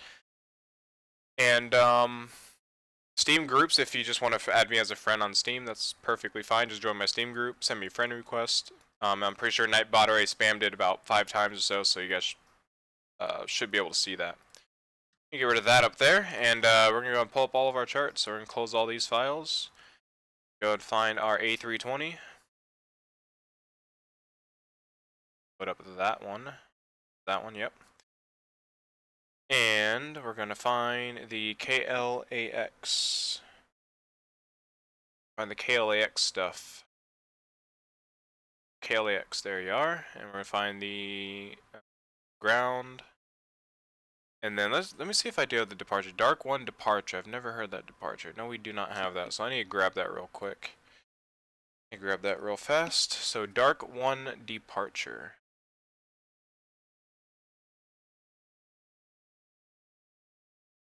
There it is. So I've never flown the Dark 1 departure. This is an interesting departure, I must say. Okay, so KLAX departure. Arc 1. Save that. I used to play FSX box version when GameSpy shut down and I got boring of flying with myself, but I play with other friends and that's why it's better with others who share the same hobby. Yeah, I think I was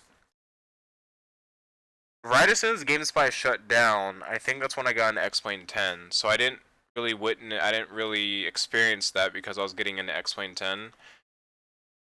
And well, no. I think it was a little bit after GameSpy shut down, then I got X-Plane 10. But yeah, I know what you're talking about.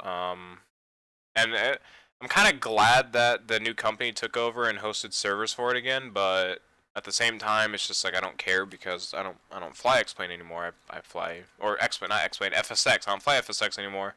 I fly X-Plane now. So I think I still actually have X-Plane or FSX installed, but I don't play it. I only really played it because my friends had it, and do shared cockpit with them on there and everything. And after that, once we started moving over to FS Cloud, we just started flying separate planes and whatnot. Yeah, I think I was in the same boat as you, but at that time I was taking a break from flight sims, so I didn't really experience the whole thing. All right, so we're gonna get our charts loaded up here. So we got the Dark 1 departure. Just gonna grab that, and we'll go and load up the continuous page.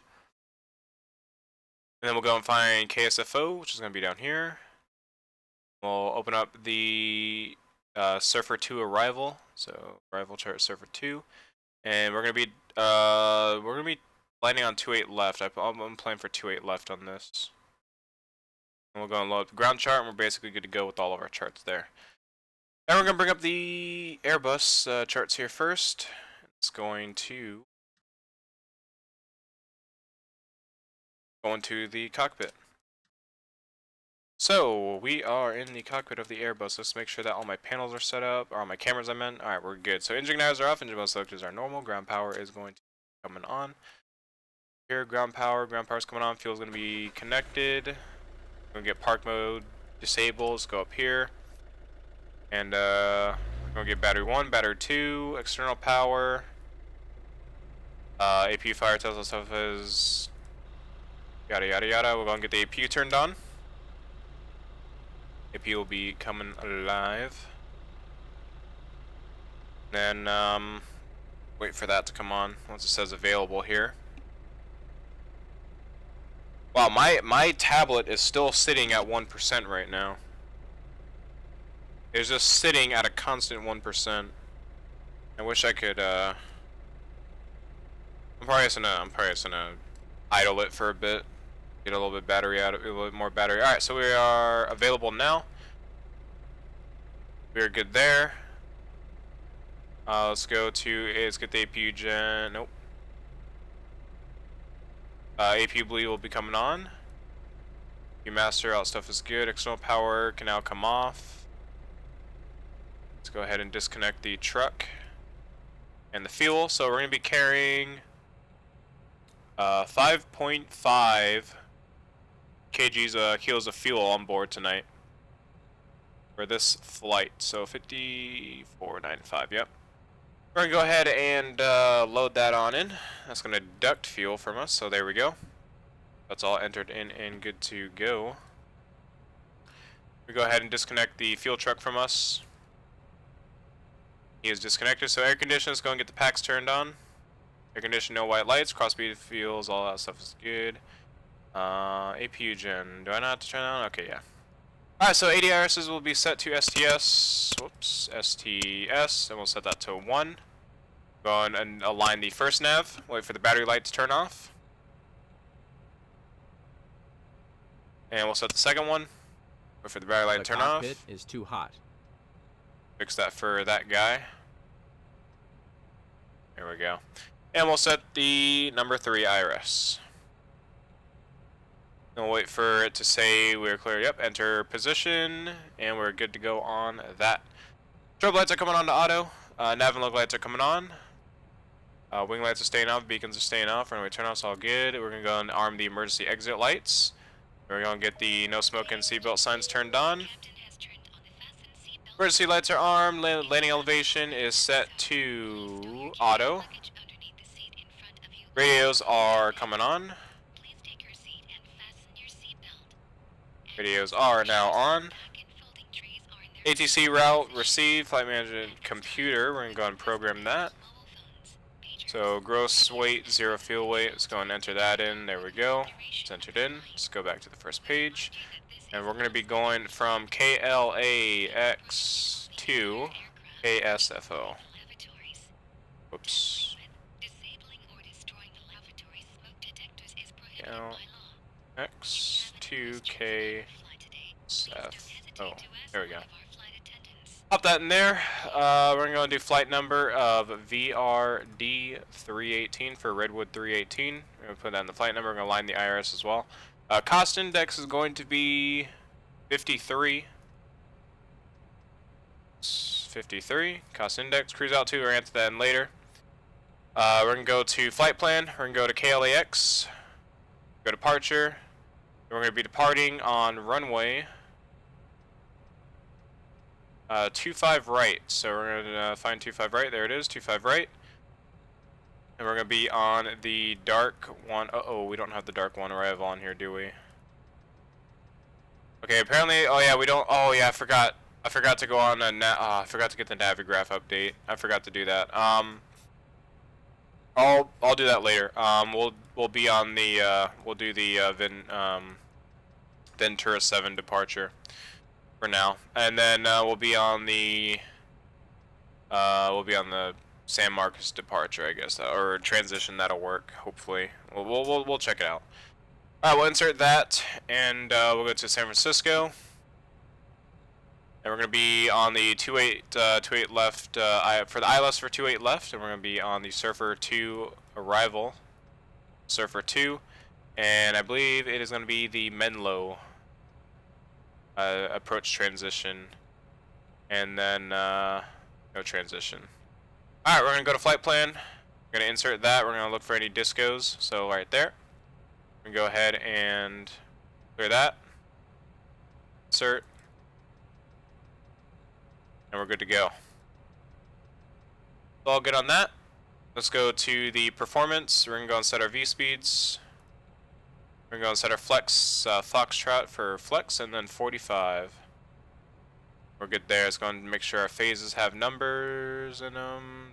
We'll always just leave that blank, but that's alright. And there we go. Alright, let's go to the first page now. Let's go to init page, and we'll go ahead and enter in our cruise altitude. And our cruise altitude is going to be, what was it? Cruise altitude is going to be 380. That's pretty high up there. We'll go 320 again for our cruise altitude on this flight. Set that. Okay, that's not right. Okay. 320. There we go. Alright, so we are good to go on the flight plan and the FMC stuff. So let's go ahead and altimeters go. Oh wait, the altimeter for LAX was 29993, I remember.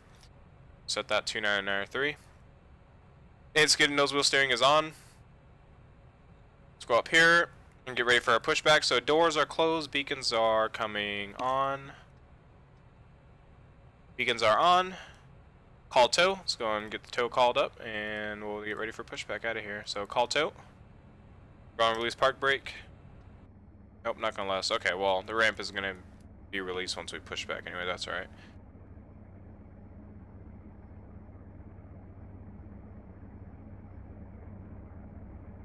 Okay, so he's gonna connect to us, and he's gonna nose wheel steering is gonna be turned on. Don't turn that off, or off. I meant off. I'm gonna clear this down here. Fuel pumps all are gonna be coming on.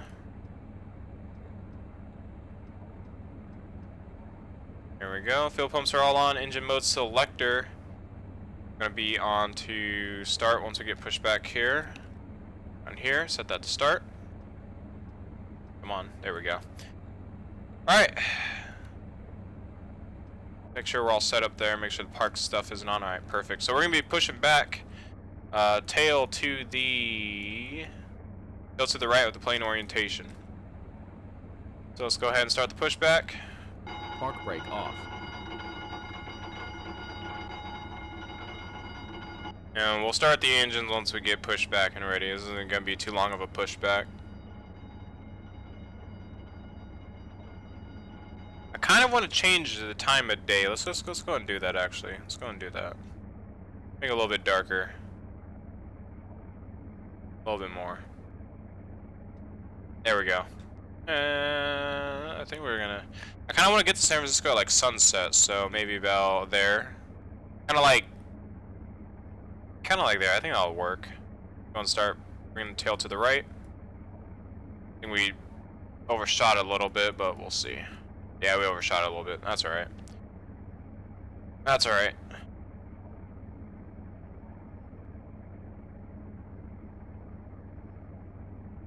That should be good right there. A little bit more. There we go. Alright, let's go and stop him. Park brake on. Alright, we'll call Baito and go and get the engine started. Starting Number 2 coming engine alive.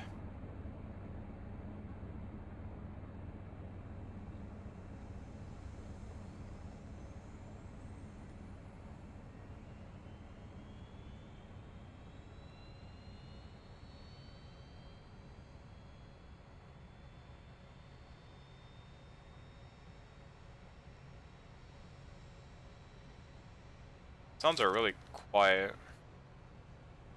Go and try to fix that.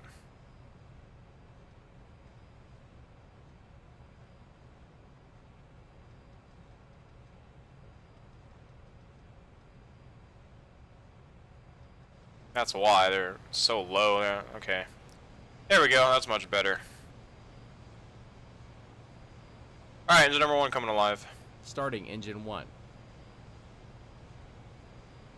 Let's go and get the cockpit lighting set up here a little bit. If I remember where the cockpit lighting, I think it's right up here. It's overhead lights. We'll go get these set up.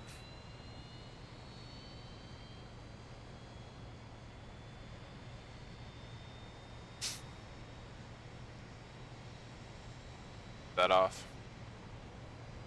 Alright, number 1. Alive, there we go.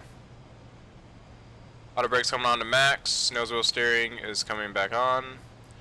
Spoilers, or flaps will be set Flaps to. two. Spoilers are being Spoilers armed. Gonna do some checks. Taxi lights on the nose are coming on to taxi. Runway turnoffs are coming on since it's getting kind of dark. And flaps are set. Flight controls. Free and correct. Auto brake set to max. Spoilers are armed. Transponder is coming on to TARA. Coming on now. Alright. Do this park brake and let's get out of here. When the seatbelt sign illuminates, you must fasten your seatbelt. Insert the metal fittings one into the other and tighten by pulling on the loose end of the strap. Wait, we're not supposed to be departing on 2-5 right, it's a 2-4 left, that's what I was thinking. I don't know why I was thinking of 2-5 right. Let's go and change that real quick. I just now noticed that. I put in the wrong departure. That's alright though, let's go ahead and change that up right now. Air pressure are always being monitored. In the event of decompression, an oxygen Or mask left. will automatically appear in front Enter of 7. you. To start the And flight, Marcus transition, flight plan insert, dislocated in a pouch under your seat or between the arms. clear, insert. Instructed to do so. Open the There we go. plastic pouch Now it's fixed. of the vest. No problem at all. Got this. Straps around your waist and adjust at the front. To inflate the vest, pull firmly on the red cord only when leaving the aircraft. If you need Yeah, to there we remove go. the vest, blow into the mouthpieces. Perfect. Use the whistle and light to attract attention. You will Alright, let's go and set up all of our stuff here. So, the card located heading on for the seat. departure, let's set up here. We strongly suggest you read it before takeoff. If you have any questions, please don't hesitate to ask one of our crew members. We wish all Departure heading will be 250. 250. Altitude, let's go and change that to 1,000. Set that up to 10,000.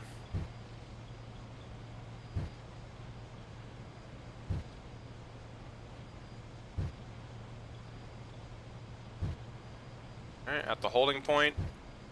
Clear right, clear left, 2-4 left identified.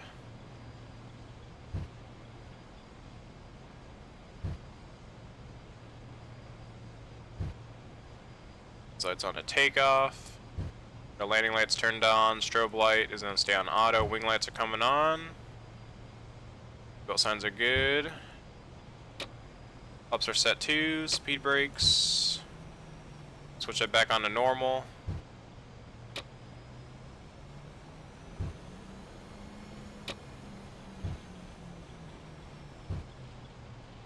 Alright. Ready to get on out of Los Angeles.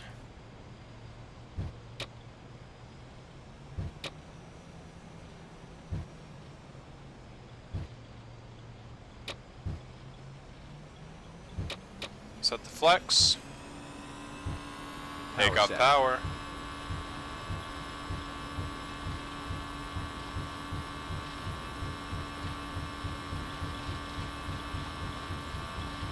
And our co-pilot will call out our V speeds for 100 us. knots. V1. Rotate.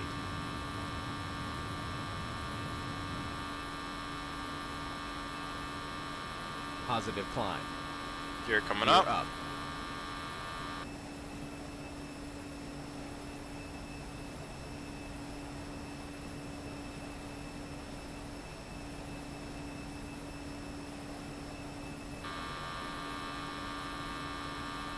And throttle back to climb. Bring the nose down a little bit. Start making a right turn, direct to Ventura.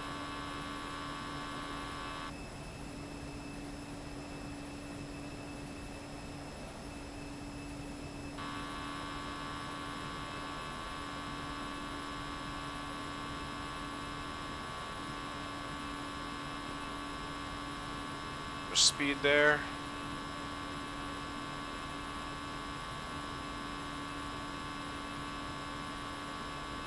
Alright, it's going to get OP climb. There we go. It's going to get autopilot 1 turned on. Cross check. Good to go. It's going to bring flaps up. Speed checked. Flaps 1. Speed checked. Flaps 0. I'm going to do some slightly scary maneuvers here. Just going to dip the nose down real fast. Other than that, we are on our way out. Oh, I never changed my, what's it called, did I? Oh, no, I didn't. Oh, well, I'm just going to disable it for now. I didn't have time for it. We're going to disable the top bar, just for now, just for this flight. I just didn't have time to file a flight plan for it, so it's whatever. I'm just going to disable it for now.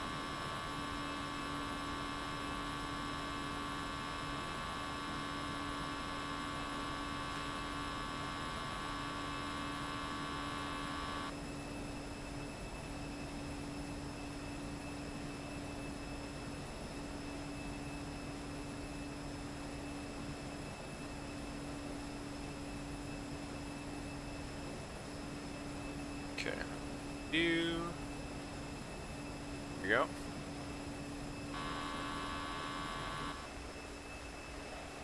Switched up on the other side here. Here we go. Define BAB. Yes, I do read chat.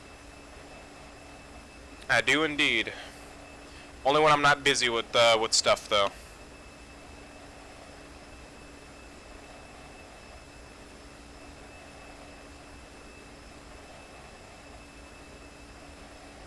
Define BAB, man. Thank you for the subscription. Thank you very much. Glad you are liking the channel.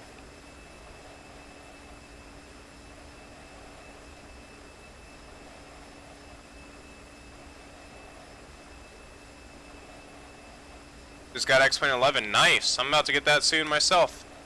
About to get it next, probably in about 2 days from now. So, hopefully you're liking it. If you're new to X-Plane, unless you've had X-Plane 10, hopefully you're enjoying X-Plane so far if you're new to X-Plane. Leveling off at 10,000. We're going to switch that to our cruise altitude. 320. There we go. There goes your subscription, just went through. Again, define BAB, thank you for subscription, man. I'm a rival, says Vest98. I have FSX.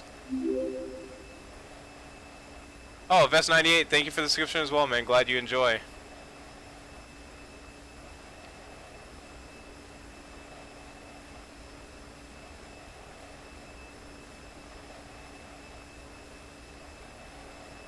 Yeah, when I look at FSX and X-Plane, though, I don't see them as rivals. You know, they have their ups and downs. It's just X-Plane 10 is more stable for me. It's you know, cheaper for add-ons for me. Like a lot of good add-ons. Like there's a lot of, like I would go as far to say that FSX has a better, larger community, and has better quality add-ons for planes and stuff. But X-Plane for me has cheaper, in some cases cheaper, aircraft and scenery and all. Well, scenery I get for free, but I won't say that they're rivals at all. I mean, a lot of people, you know, when you go on like videos of like FSX to X-Plane 10 comparison videos, a lot of people act like it's a rival. It's really not. They both have their ups and downs. Plays FSX for 3 years, didn't have enough knobs to play around with. Well, that's the thing. You have to buy aircraft. You really have to buy. You have to buy aircraft since FSX is an older platform, and that's another reason why I don't see them as rivals. FSX is an older sim, so it's not going to be as up to date as X-Plane. So FSX, since it's an older sim, that's another reason why I don't see it as a rival. I mean, yeah, there's add-ons, but you have to beef up your FSX just to make it look just to make it look any good. I mean, same with X-Plane 10 though. I mean, X-Plane 10 doesn't come out the box like I have it right now. But I don't see X-Plane to FSX's rivals. And maybe if FSX was releasing out, like, you know, was updating. If X-Plane was updating, or not X-Plane, FSX was updating the graphics and everything, come out with more FSX if Microsoft kept the contract or, you know, kept grading it, then I would see it as a rival. Don't tell anyone. Don't worry, I won't tell anyone. X-Plane 11 is really good out of the box. Yeah, X-Plane 10 looks really good out of the box. It really does. Despite the imagery on the ground, but that's what photoreal's for, and thankfully photoreal's free. But yeah, X-Plane 11 out of the box, like the atmosphere, the clouds are pretty good. I really like the graphics on X-Plane, but I maxed out for FSX and it looks really nice. Yeah, so that's the thing. One thing is you can't really do with X-Plane is you can't max out your graphics, or else you get a lot of frame issues. And that's the thing with FSX is it's it's quite heavy on frames if you max out your graphics. X-Plane 11 I think fixes that though. So yeah, I think X-Plane 11 is going to be a good purchase for me. I mean, I'm a big X-Plane fan. Same with FSX. I started when I was a kid. I started when it first came out, which was around 2006. I think I started around 2007, and I played it ever since until I figured out about X-Plane about 2014-ish, 2013-ish. What are my thoughts on P3D? It's just a polished FSX, more stable. I know they added like 3D lighting and stuff, and then maybe some other effects, you know, better lighting and whatnot, but oh yeah, I forgot to turn off my lights. Getting distracted with the chat, but that's alright. But yeah, it's P3D is just FSX, just, you know, updated and is just passing flight level just polished 183 and stable. Honestly, if I were to go back to FSX, I would much rather just buy P3D, even though it's really, really expensive. Or, I don't know, how much is P3? It's like, how much is P3? It's like 80, 70 bucks or something, right? It's in like kind of over the, I can't remember how much it was. I know it was on the fairly expensive side, unless they lowered the price, but like what was it, the PMDG 747's like 80 bucks on there or something? That's insane. It's absolutely insane. Torrent it up? Nah, I don't do torrents when it comes to, you know, when it comes to games. I don't do torrents. I feel that if I'm gonna think about getting a game, you know, I'm gonna pay the creators, you know, the price, because if I think it's worth it. You know, so yeah. Yeah, professional license is $200. Professional plus license $2,300. Pro plus, or not, it's developer. Academic license is, oh, okay, it's only $60. That's not that bad actually.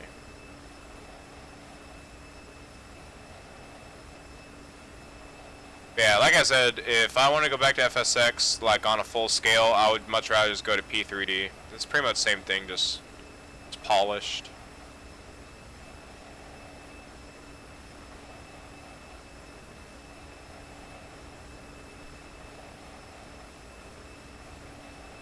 Where can you buy it from?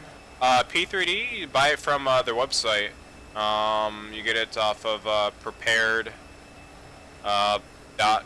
I think. I think it's prepared.com. Yeah, prepared.com is where you buy it from.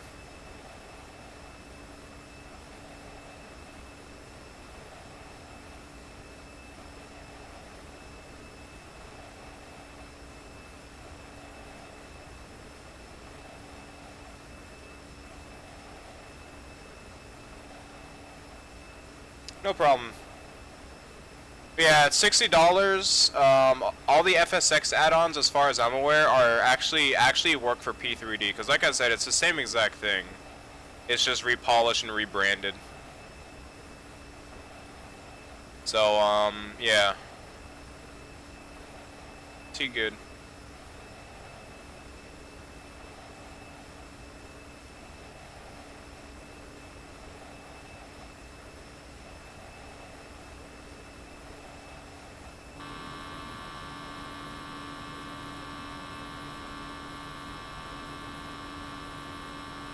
Go and get some checks going here, making sure we didn't miss out on anything.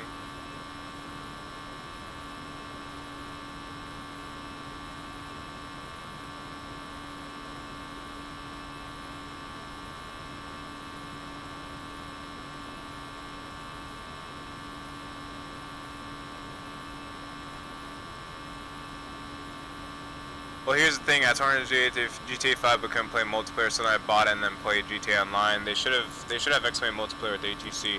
Yeah, well, I mean, you have Vatsim. You could do Vatsim. Vatsim's free. Or if you want to get into more professional, then you could do, I think it's like $30 a month on Pilot Edge or something like that. I could be wrong, but it's like you have to pay monthly for Pilot Edge. But the thing about Pilot Edge is it's professional. But I don't have the money. Well, I have the money. I'm just not willing to spend it. I plan on spending on other things like X-Plane 11, lanes for X-Plane, and so on and so forth. I'm gonna stick to FSX. Yeah, it is on the expensive side. Well, I mean, it's $60. I mean, it's a typical game price or sim price. But yeah.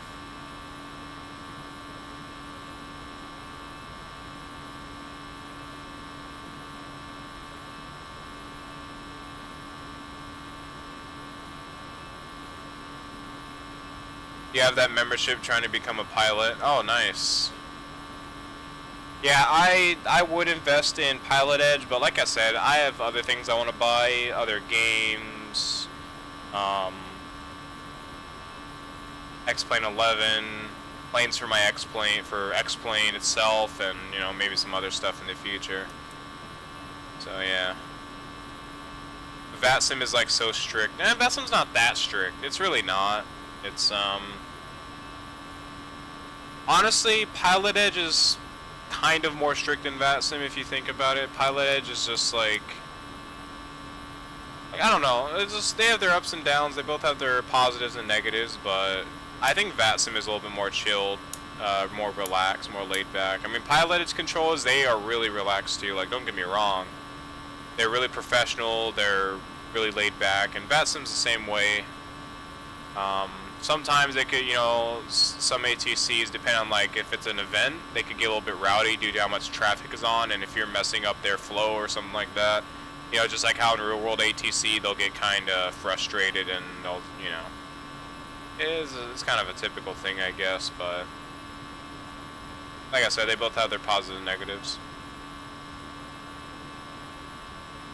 The money's not bad, but I've spent like $70 in FSX, so, oh yeah. But like I said, with most add-ons, you can actually just transfer them over to P3D, as far as I'm aware. But before you make the purchase, if you're thinking about it, make sure you search it up. Make sure you search up all of your add-ons that you paid for to make sure that they're actually able to cross over to P3D if you're thinking about buying it. You don't want to make the mistake where you switch over and next thing you know, half of your add-ons that you paid for do not work.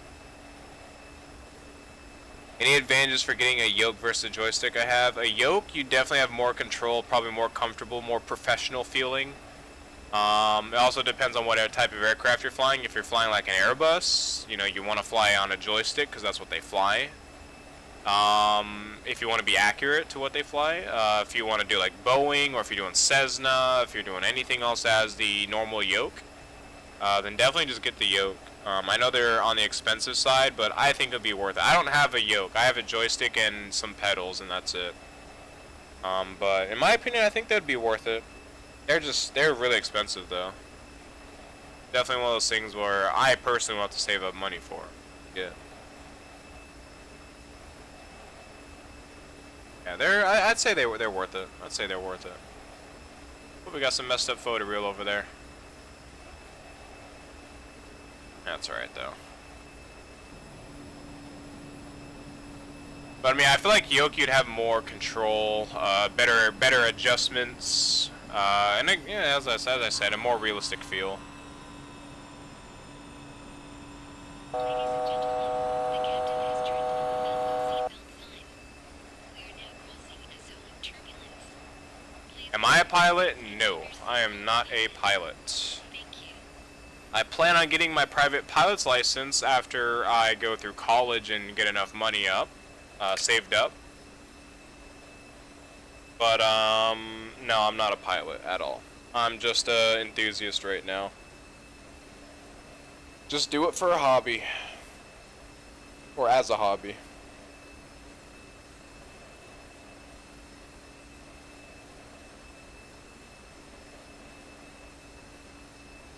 But now that I look at it, I kind of wish I did kind of, you know, kind of go for a pilot, go to school for a pilot. But the only thing with that is you have to go to school for, I think, like a full 4 years. But I'm not willing to go to school for full 4 years, to be honest. High school, you know, elementary, middle school, high school is already enough for me.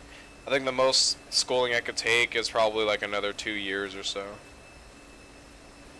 Pilots in Canada make 100K a year. Yeah, pilots make a lot of money.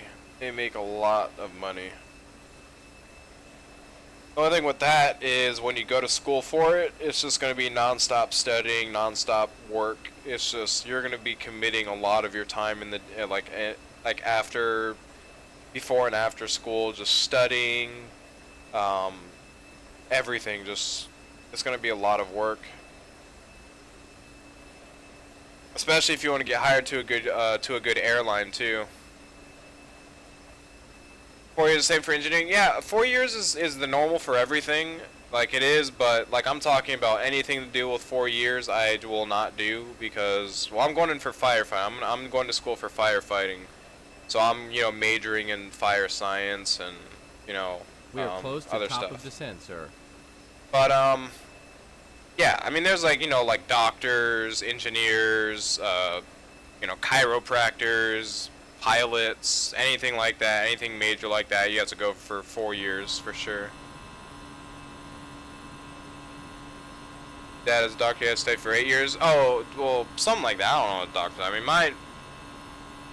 yeah, I don't know exactly how long doctors study for. I don't ask my parents that or anything like that, but yeah, doctors, yeah, it's pretty long, but I thought doctors was 4 to 6 years or so.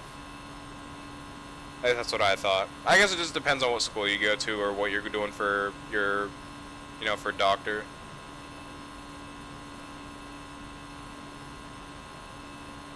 Yeah, 8 years. Yeah, that's way too long for me. I would not do 8 years. I would not do 8 years at all. But the outcome is nice. You know, you get great benefits. You get paid a lot.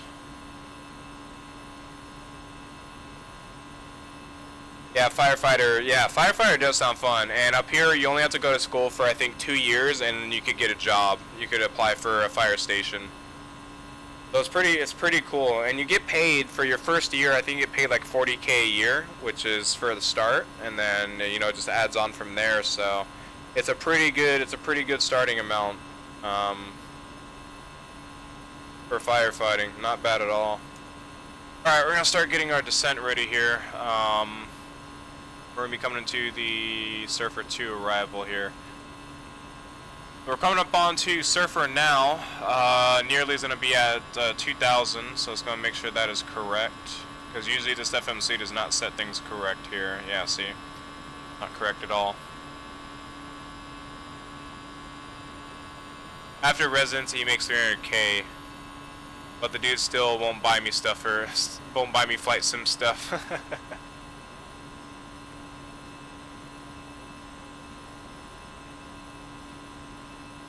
So love for giving me food. Oh yeah, he's one of those parents that you know, doesn't want to spoil you. He wants, you know, he's the type of parent that wants you to learn how to kind of live on your own, not be spoiled, and, you know, not get everything that you want right away. That's how my parents are as well. I mean, when I was a kid, I'm not gonna lie, they did spoil me as a kid. But what kid, you know, what parent as a kid does not spoil their kid? And I think it's just something when a kid is young. You know, it's just everything. But once you get older, once you get in like high school or like middle school, that's when they start to ease back on stuff, and that's what my parents started to do. What aircraft are you flying and what route? We are flying an Airbus A320. We're flying from Los Angeles to San Francisco for our second leg tonight. But yeah, yeah, that's what I'm gonna do with my my future. With my future, and become a firefighter, and it's one of those jobs that just take my interest, and something that I feel like I could do.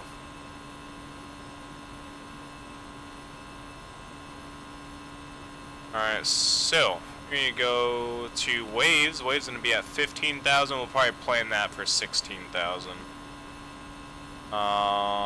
Wait, I saw you set that 17,000. That's actually pretty good right there. No, we'll go 16,000 just to be sure of it. And if anything, we go 15,000 if we can make that. And then Epic is gonna be 10,000. I know, where's that? Epic 10,000. There it is.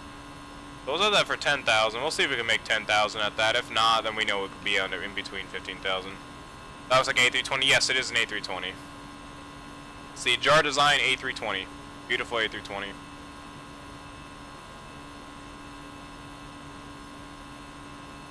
I'll go and show you the outside. This is the outside of the plane here. This is a A320 Neo, made by Jar Design. If you're an X-Plane and you're looking for an Airbus A320, this is a pretty good Airbus. It's very good quality, very nice, very good handling. And the model is also really good. There's also interior model too. There's also interior lighting. So there's actually like mood lighting in this plane as well.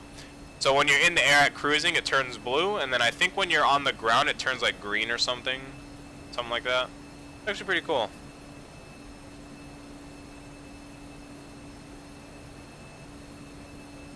YouTube is also a good job for now. You are pretty entertaining, so branch out and it could be a hit. Yeah, that's true, but you know, YouTube's not my, you know, I don't plan for YouTube being my job, but you know, it does give me a few bucks just to help with my X-Plane stuff and all the stuff that, you know, all the money that I get from YouTube and donations and all that.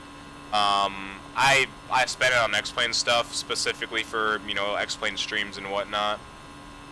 Also with, you know, most of the majority of the money coming out of my pocket itself too, splitting the money with PayPal, you know, since everything goes over to PayPal, and then, you know, transfer that wherever I need it, and just pay like half and half. Yeah, so far it's you know, YouTube does pays you pretty decently at this rate. I mean, if I was to make YouTube my full-time job and, you know, expand out there and collab with bigger YouTubers or, you know, anything like that, I feel like I could get this, you know, make this my full-time job, but, you know, it's not, I don't see it being my full-time job.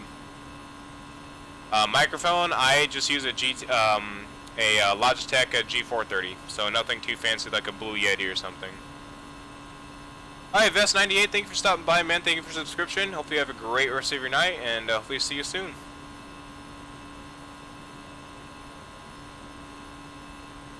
Alright, we're going to start at top of descent. We're going to start descending here at our top of descent, or right before our top of descent. And it's going to be for 20,000, I do believe, so we're going to go and start descending for that.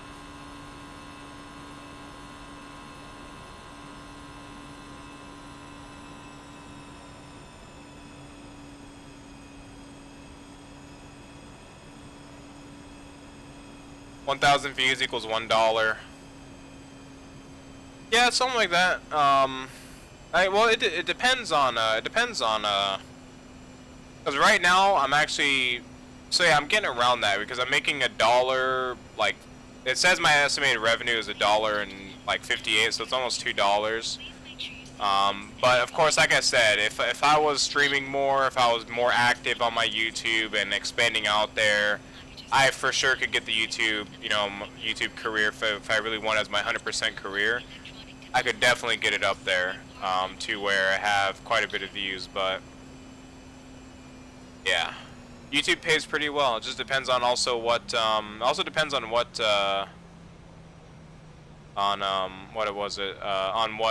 partnership you go with as well. Because you have to split with your partnership as well. They'll take like 75%, 80%, 50%, but of course you don't want them taking 75%. That's a pretty bad partnership if you're going with something like 75%. Well, they're getting 75%. Okay, let's go to init. So we're gonna be down. Oh, not init. Performance. We're gonna be down 65 nautical miles. We need to get down to nearly at under 60, so we need to start making the descent a little bit faster. So we'll go for 1800. See if that'll bring us down. That brings us down to 47. That's actually pretty perfect. That's actually pretty good. That's perfect right there. I'm gonna bring this in. Bring that back out. Go and get our arrival chart up here. So epic is 10,000. So I think we'll be able to make that, depending looking at our descent right now. So waves are gonna be at 15,000. I think we'll be able to make that as well. So I think the descent plan that we have will be pretty set in stone. Also, depending if the wind is gonna be blowing behind us. Speaking of the winds, the wind is gonna be a little bit. It's gonna be pushing us a little bit. We're gonna have a right crosswind, right tail crosswind, but that's all right. Let's see what was I gonna do. Check these waypoints here. So eddy's 6,000. That's correct. Swells is 4,700. We need to change that. Oh no, eddy. Okay, eddy. Yeah, 6,000. And then swells. We'll set that something else. GN001. I'm sorry, I do not understand that. Can you speak? Can you put that in English, please?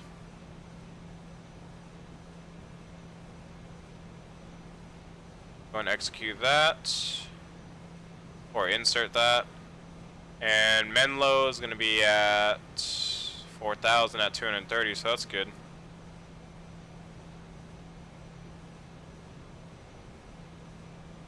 And we should be pretty much set. There are some other things here, basically our arrival, or our approach, I meant. All that looks good to me. Back up here to Surfer. Come on, Surfer now, crossing at 280 knots. Feel a slight sneeze coming on. I don't know if I'm gonna be able to sneeze or not. So it's kind of going back and forth.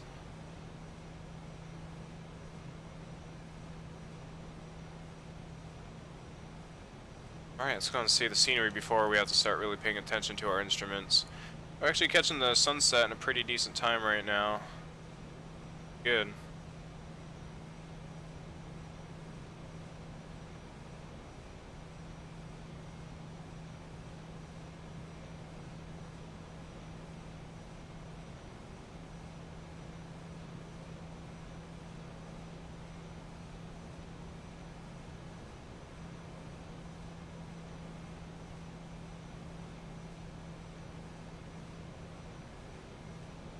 Alright, let's see.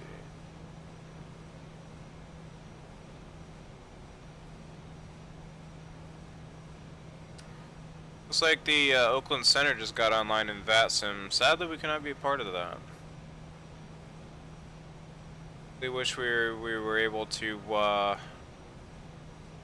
connect to Vatsim, or well, we were able to connect. We just couldn't really do anything else.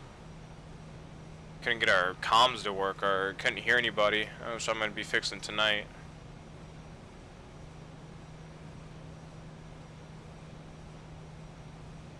Let's go and check where we're at now. So we're coming up on to 23,500.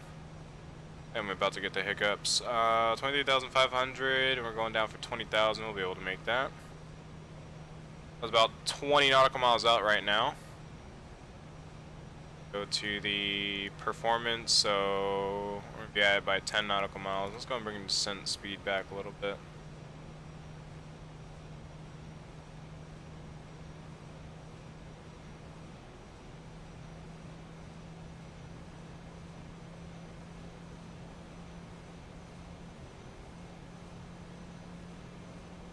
Back a little bit more, still descending pretty fast here. Get the San Francisco altimeters as well, so let's go ahead and do that. Or the San Francisco meter information for the weather. And that's going to be altimeter 299.4. Let's go and set it now. It's going to be up 299.4. Perfect. And the winds are from the west, 280 degrees at 10 miles, 9 knots. 10 miles per hour, 9 knots. It's pretty good. Bad at all.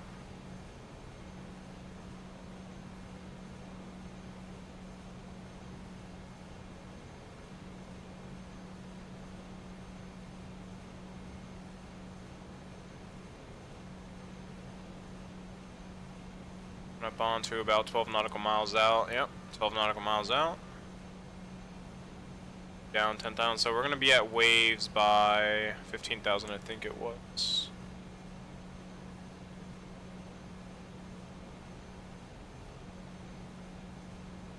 Going for 15,000.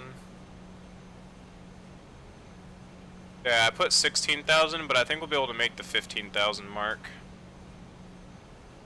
Yeah, I'll be able to make the 15,000 mark, no problem.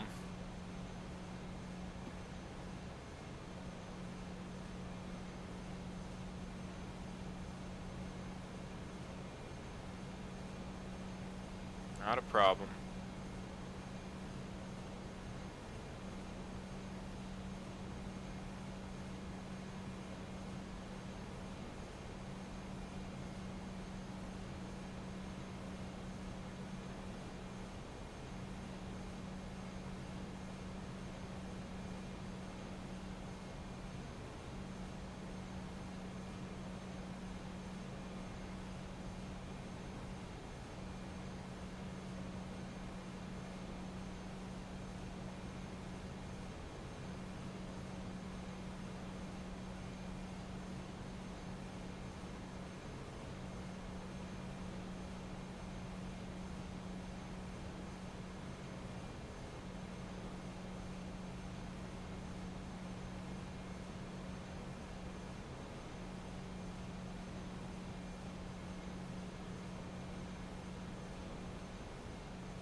Alright, nearly, coming across nearly now, 20,000 or 18,000 feet, and 280 knots, coming up to waves. We're going to be setting waves at 15,000, 280 knots as well.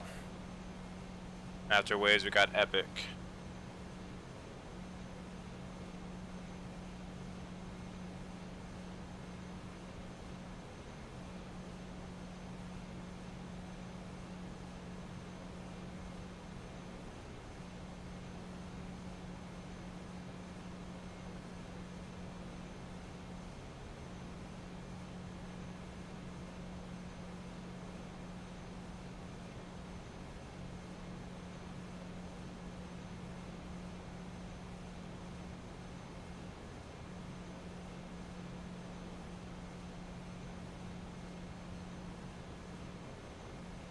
Alright. That's the fun part, just descending on down. No ATC. It's like, it's so empty without ATC in flight sims. You never really notice it. Well, I've never really noticed it. Till now.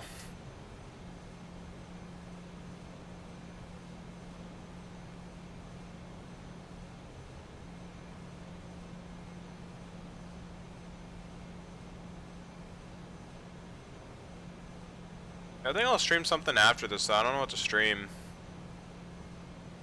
Kind of flex stream. I've kind of flexed playing some squad, like playing some Rainbow Six Siege. Some, maybe some Planet Coaster. I'm not sure. I'm kind of feeling squad right now. Squad sounds pretty fun.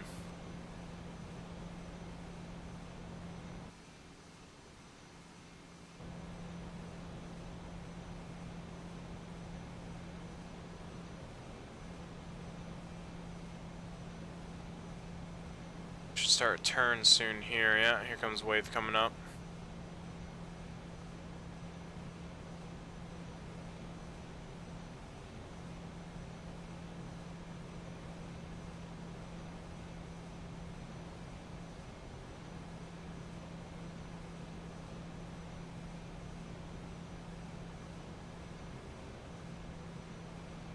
Start setting up for 10,000.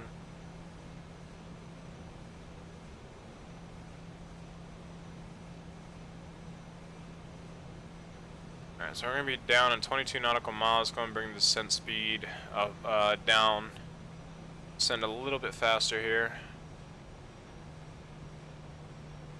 Trying to make that descent.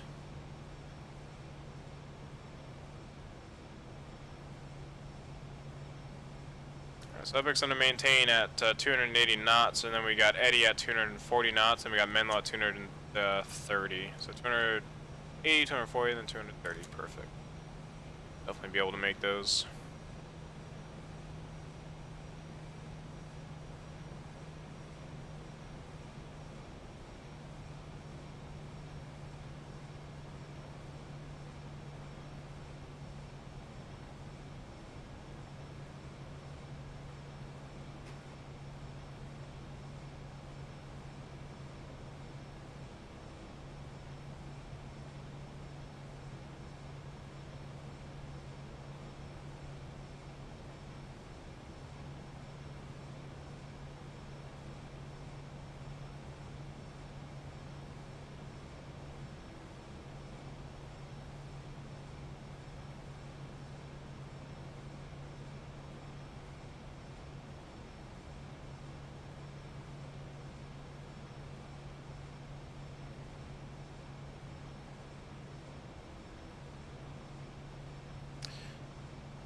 Alright,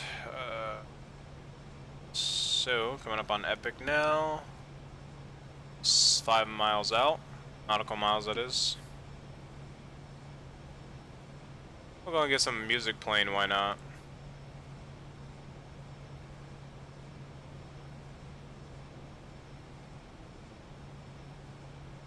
Some hero board playing.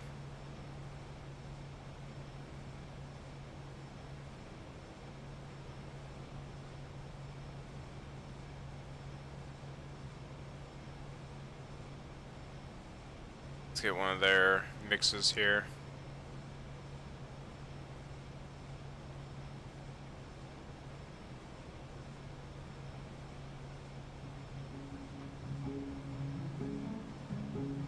Is this one going?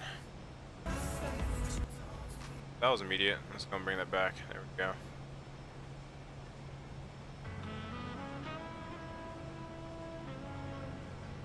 Alright, so now we're on to Eddie.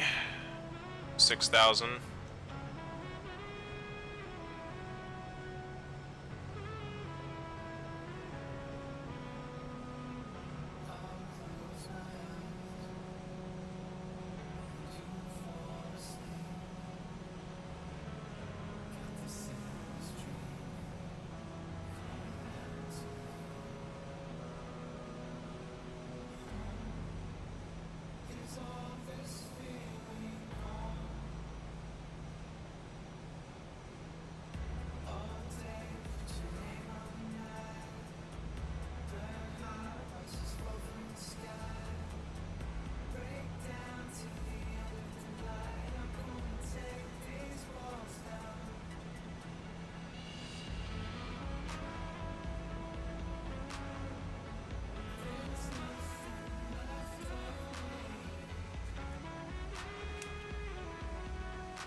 Nice scenery views before. Gonna start sitting in the cockpit for a while for our landing.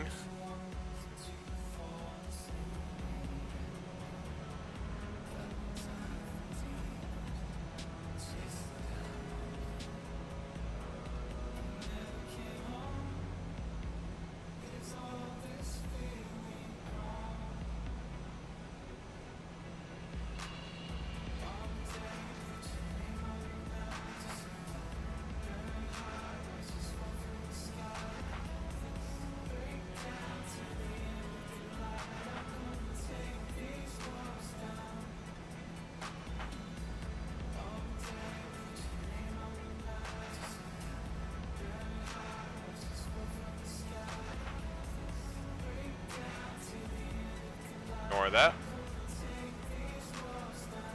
It's a broken scenery. I have SMF. It's broken. I think it's missing a file or something, or Missing a dependency.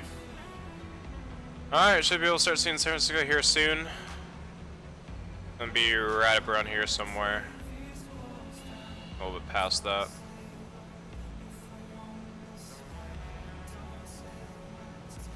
Actually, more like over here.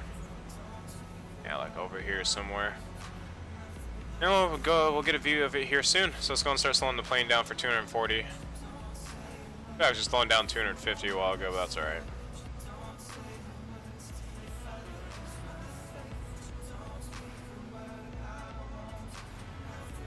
Alright, let's go and get lights on.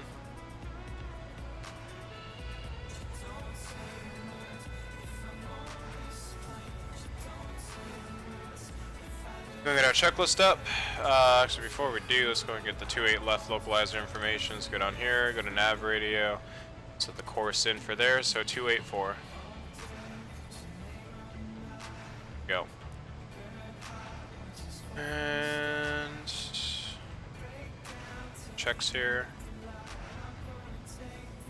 So approach any ice. Didn't need it. Flight manager computer is checked. Plane nose runway lights.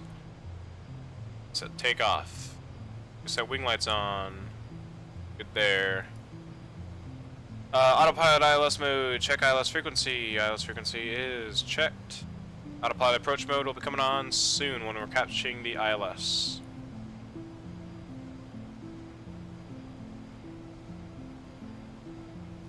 I'm bringing some speed brakes out so we can slow down in time.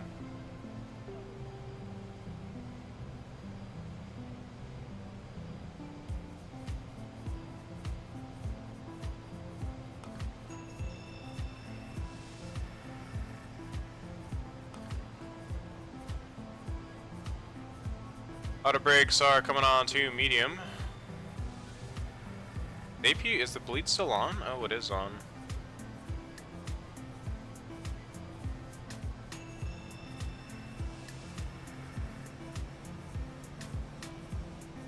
Oh, I had the AP bleed on the entire flight. That's alright though. We have 2 TCAS targets up here, but there's no other planes. Well, my AI is turned off. I'm not logging into Vatsim. Not sure what that's all about, but okay. Alright, so we're going to be going for Menlo. Menlo's going to be 4,000? 4,000 should be right. We'll send search here. So, Heman is going to be at 13, or 3,100, so we'll descend for 3,000.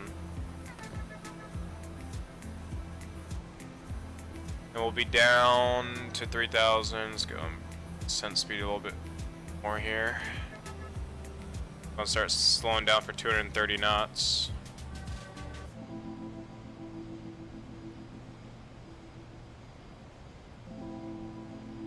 So Menlo's gonna be at 230. I'll start slowing down for that now. We're gonna be down to 3,000 in 10 nautical miles, so it's perfect. It's gonna actually bring the descent speed just back to 1,000.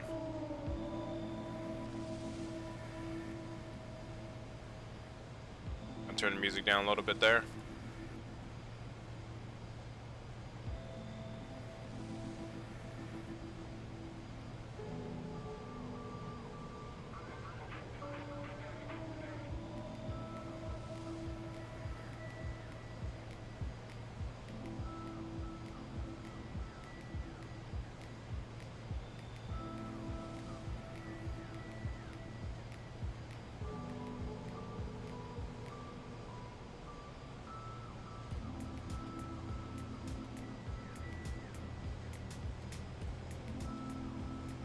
Alright, we can see San Francisco.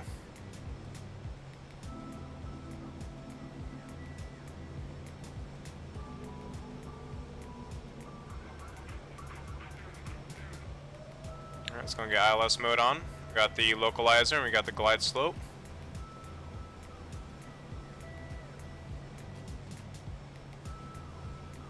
Let's start slowing. Actually, we'll keep 230 right now.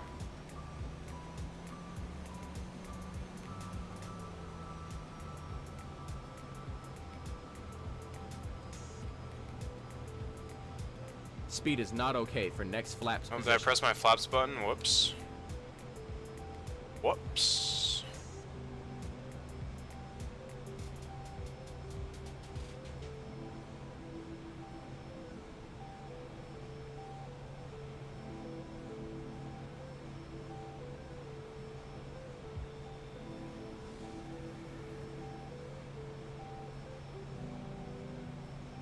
Alright, let's go and start bringing speed Approach back. phase activated.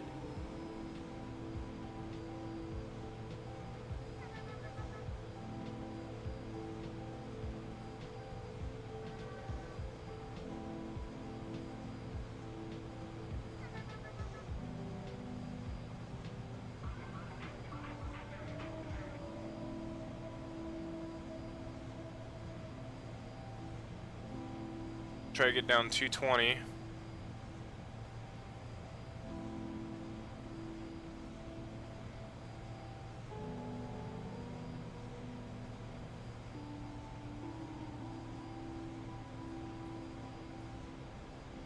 Speed check. Alright, we're gonna do Flaps flaps.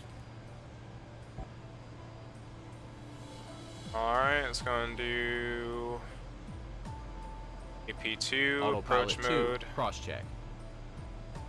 Do that. So we will catch the glide slope here soon. Or the glide slope and localizer. As we're landing 28 left, so it's going to be this runway here. Left, obviously.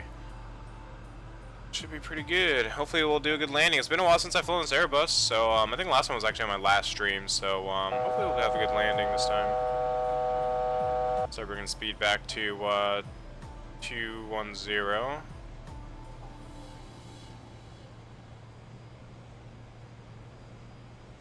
Start bringing 200 actually. Alright, here comes glide, or localizer I meant, and the glide too. Alright, plane's gonna start lining, here we go.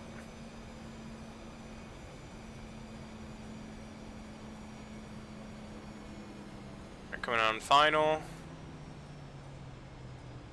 Go 190 on the speed, lights are all good up there.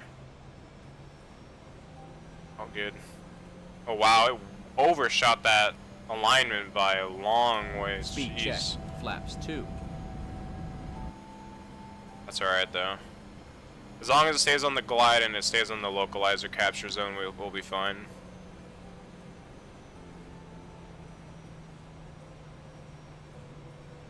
Start bringing back our speed to 170. Alright, and gear doesn't come down until we're over San Mateo Bridge, which is going to be this bridge right here. About to come over right now. 2,500.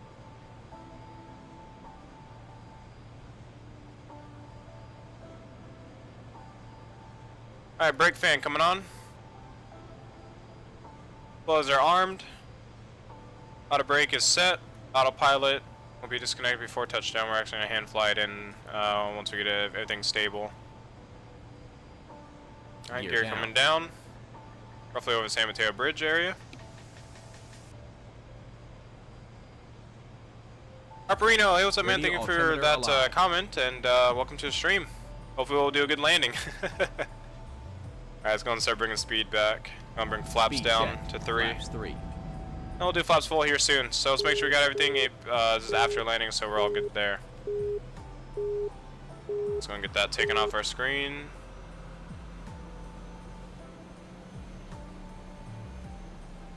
Start slowing, going to final now. We'll do flaps full, Speed checked. Flaps full. and we'll take control here soon. Ladies and gentlemen, we have just been cleared to land at the arrival airport. Please make sure one last time your seatbelt is securely fastened. Now saying that, I hope you get a 700 plus landing. The cabin to make a final compliance check. Whoa, the graphics just completely changed on me there. The water textures look like crap now. That's the auto thing, what's it called, doing its thing.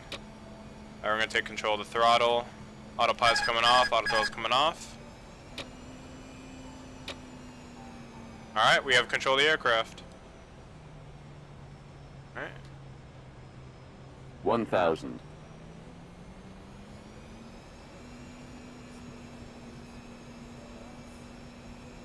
Alright, let's see what we got. Let's see if we can pull off a smooth landing in the Airbus.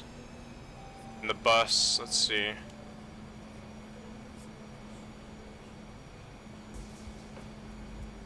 Oscar Shelley, what's up, man? Welcome to the stream. Welcome back to the channel. Let's see ya. Hopefully you had a great day. It's gonna be the last leg for tonight, so you're just catching the last landing. However, as always, this will be re-archived and uploaded, so you guys watch it back for the first flight. First flight was from Phoenix to Los Angeles. Now I'm gonna shut up before I mess up. So. I feel like I already am.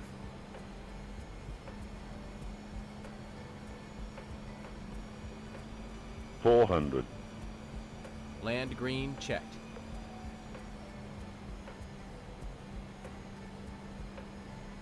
300. 100 above. Landing. Minimum.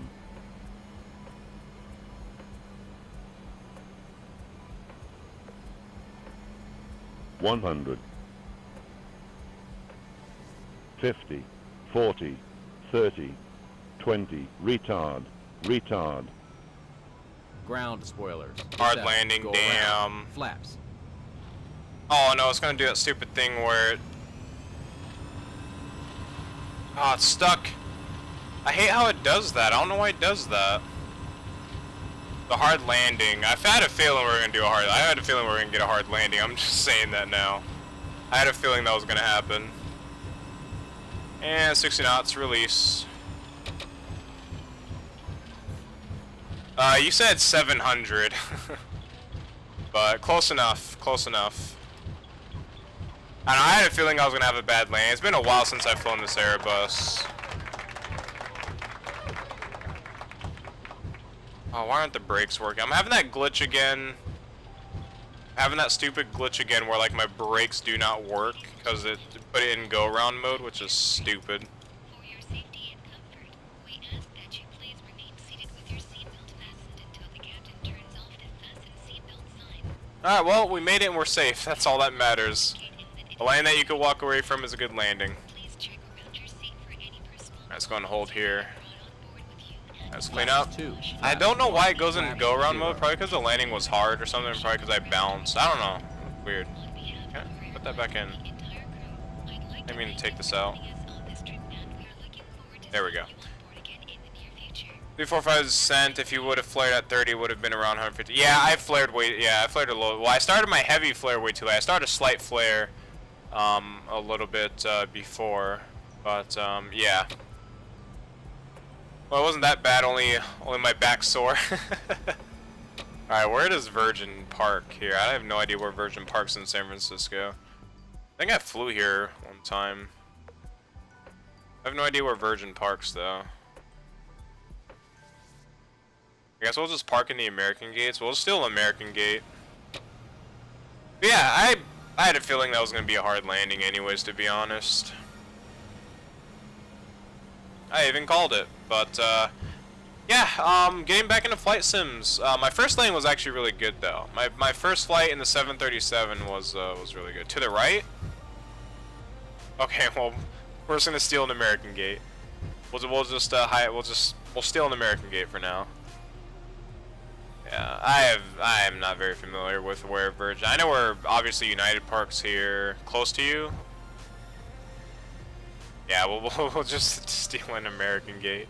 It's alright. Alright, well, other than that, welcome to San Francisco with a hard landing. And all.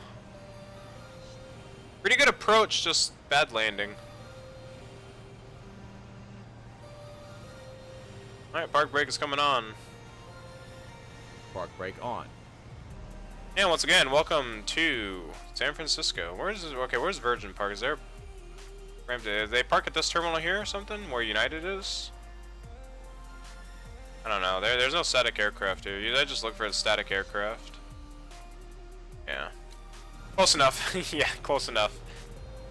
Alright, well, we're gonna watch the replay back, and that's gonna be the end of the stream, guys. Like I said, I knew I was gonna have a hard land in this plane. It's been a week and a half since I've flown this, or since I've flown an X-plane, and I think it's been about 2 to 3 weeks since I've flown this A320, so...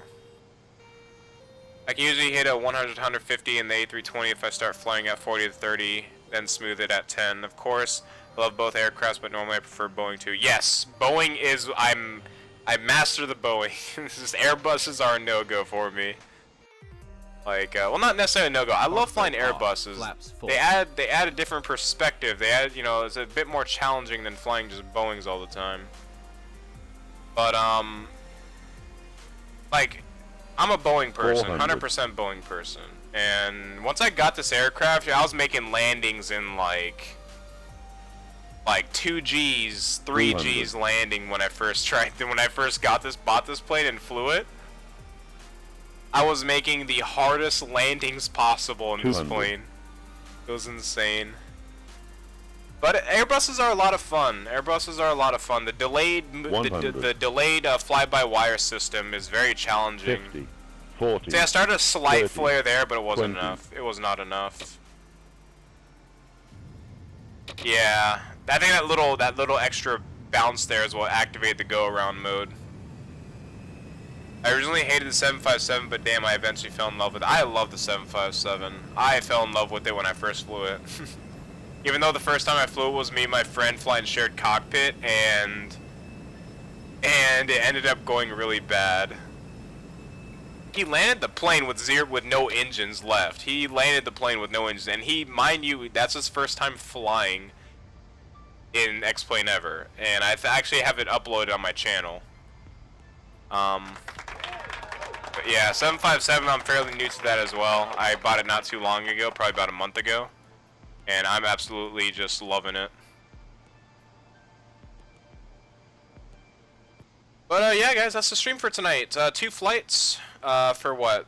3 hours and 11 minutes, so not bad, not a bad stream. If you guys want to watch the first flight, definitely check that out when I re-upload it, which will be in the next maybe 10-20 minutes or so when it finishes processing and everything and finishes the upload.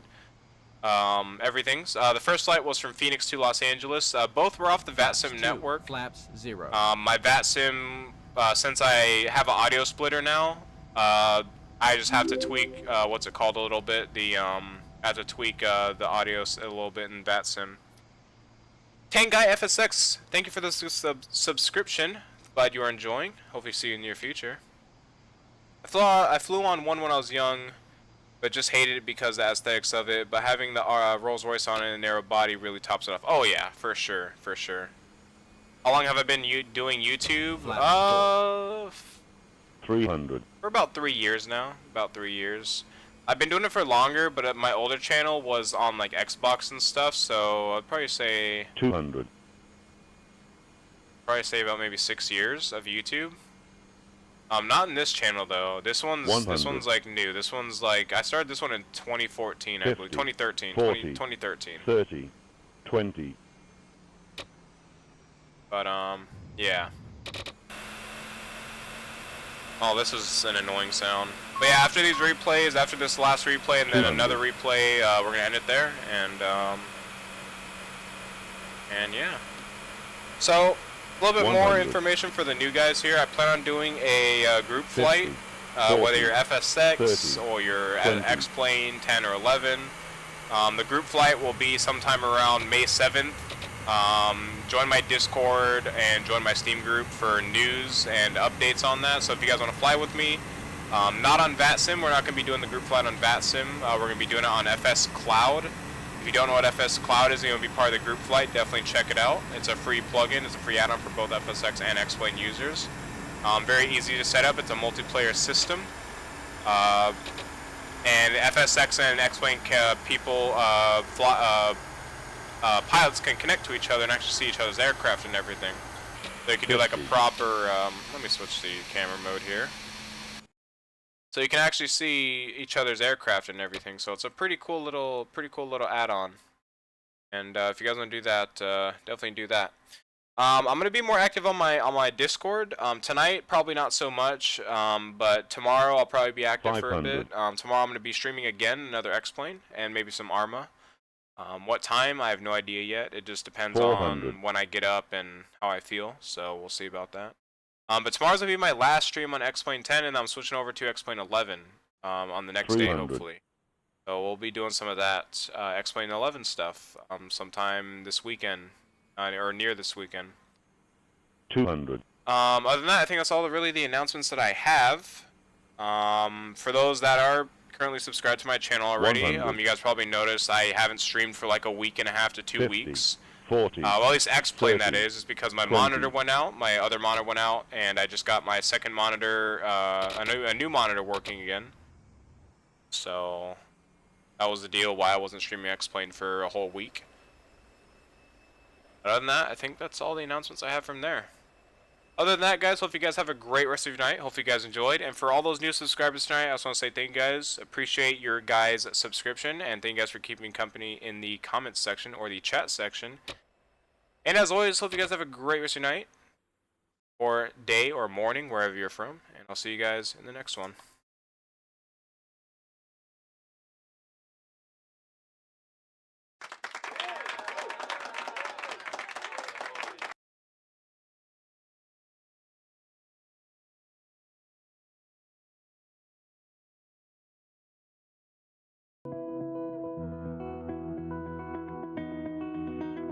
You said the same thing. Flaps I told 0. ya. Park brake on. My eyes are clear, there's no secret.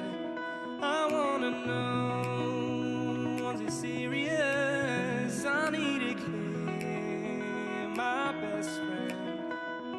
Isn't easy to show with the weight of the world on my shoulders.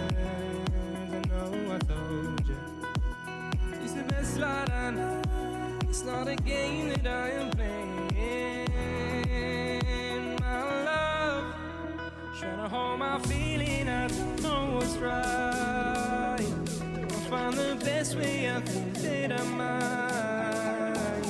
I know you made it in the nick of time. I'm calling on you. I think we're made of something.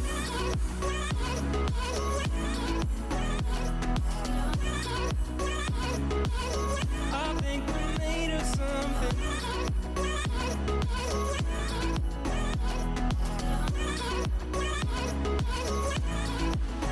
I keep my time in a pocket. I wanna find a new keeper. I like the way it's mysterious. I think I found my own way. Isn't easy to show with the weight of the world on my shoulders.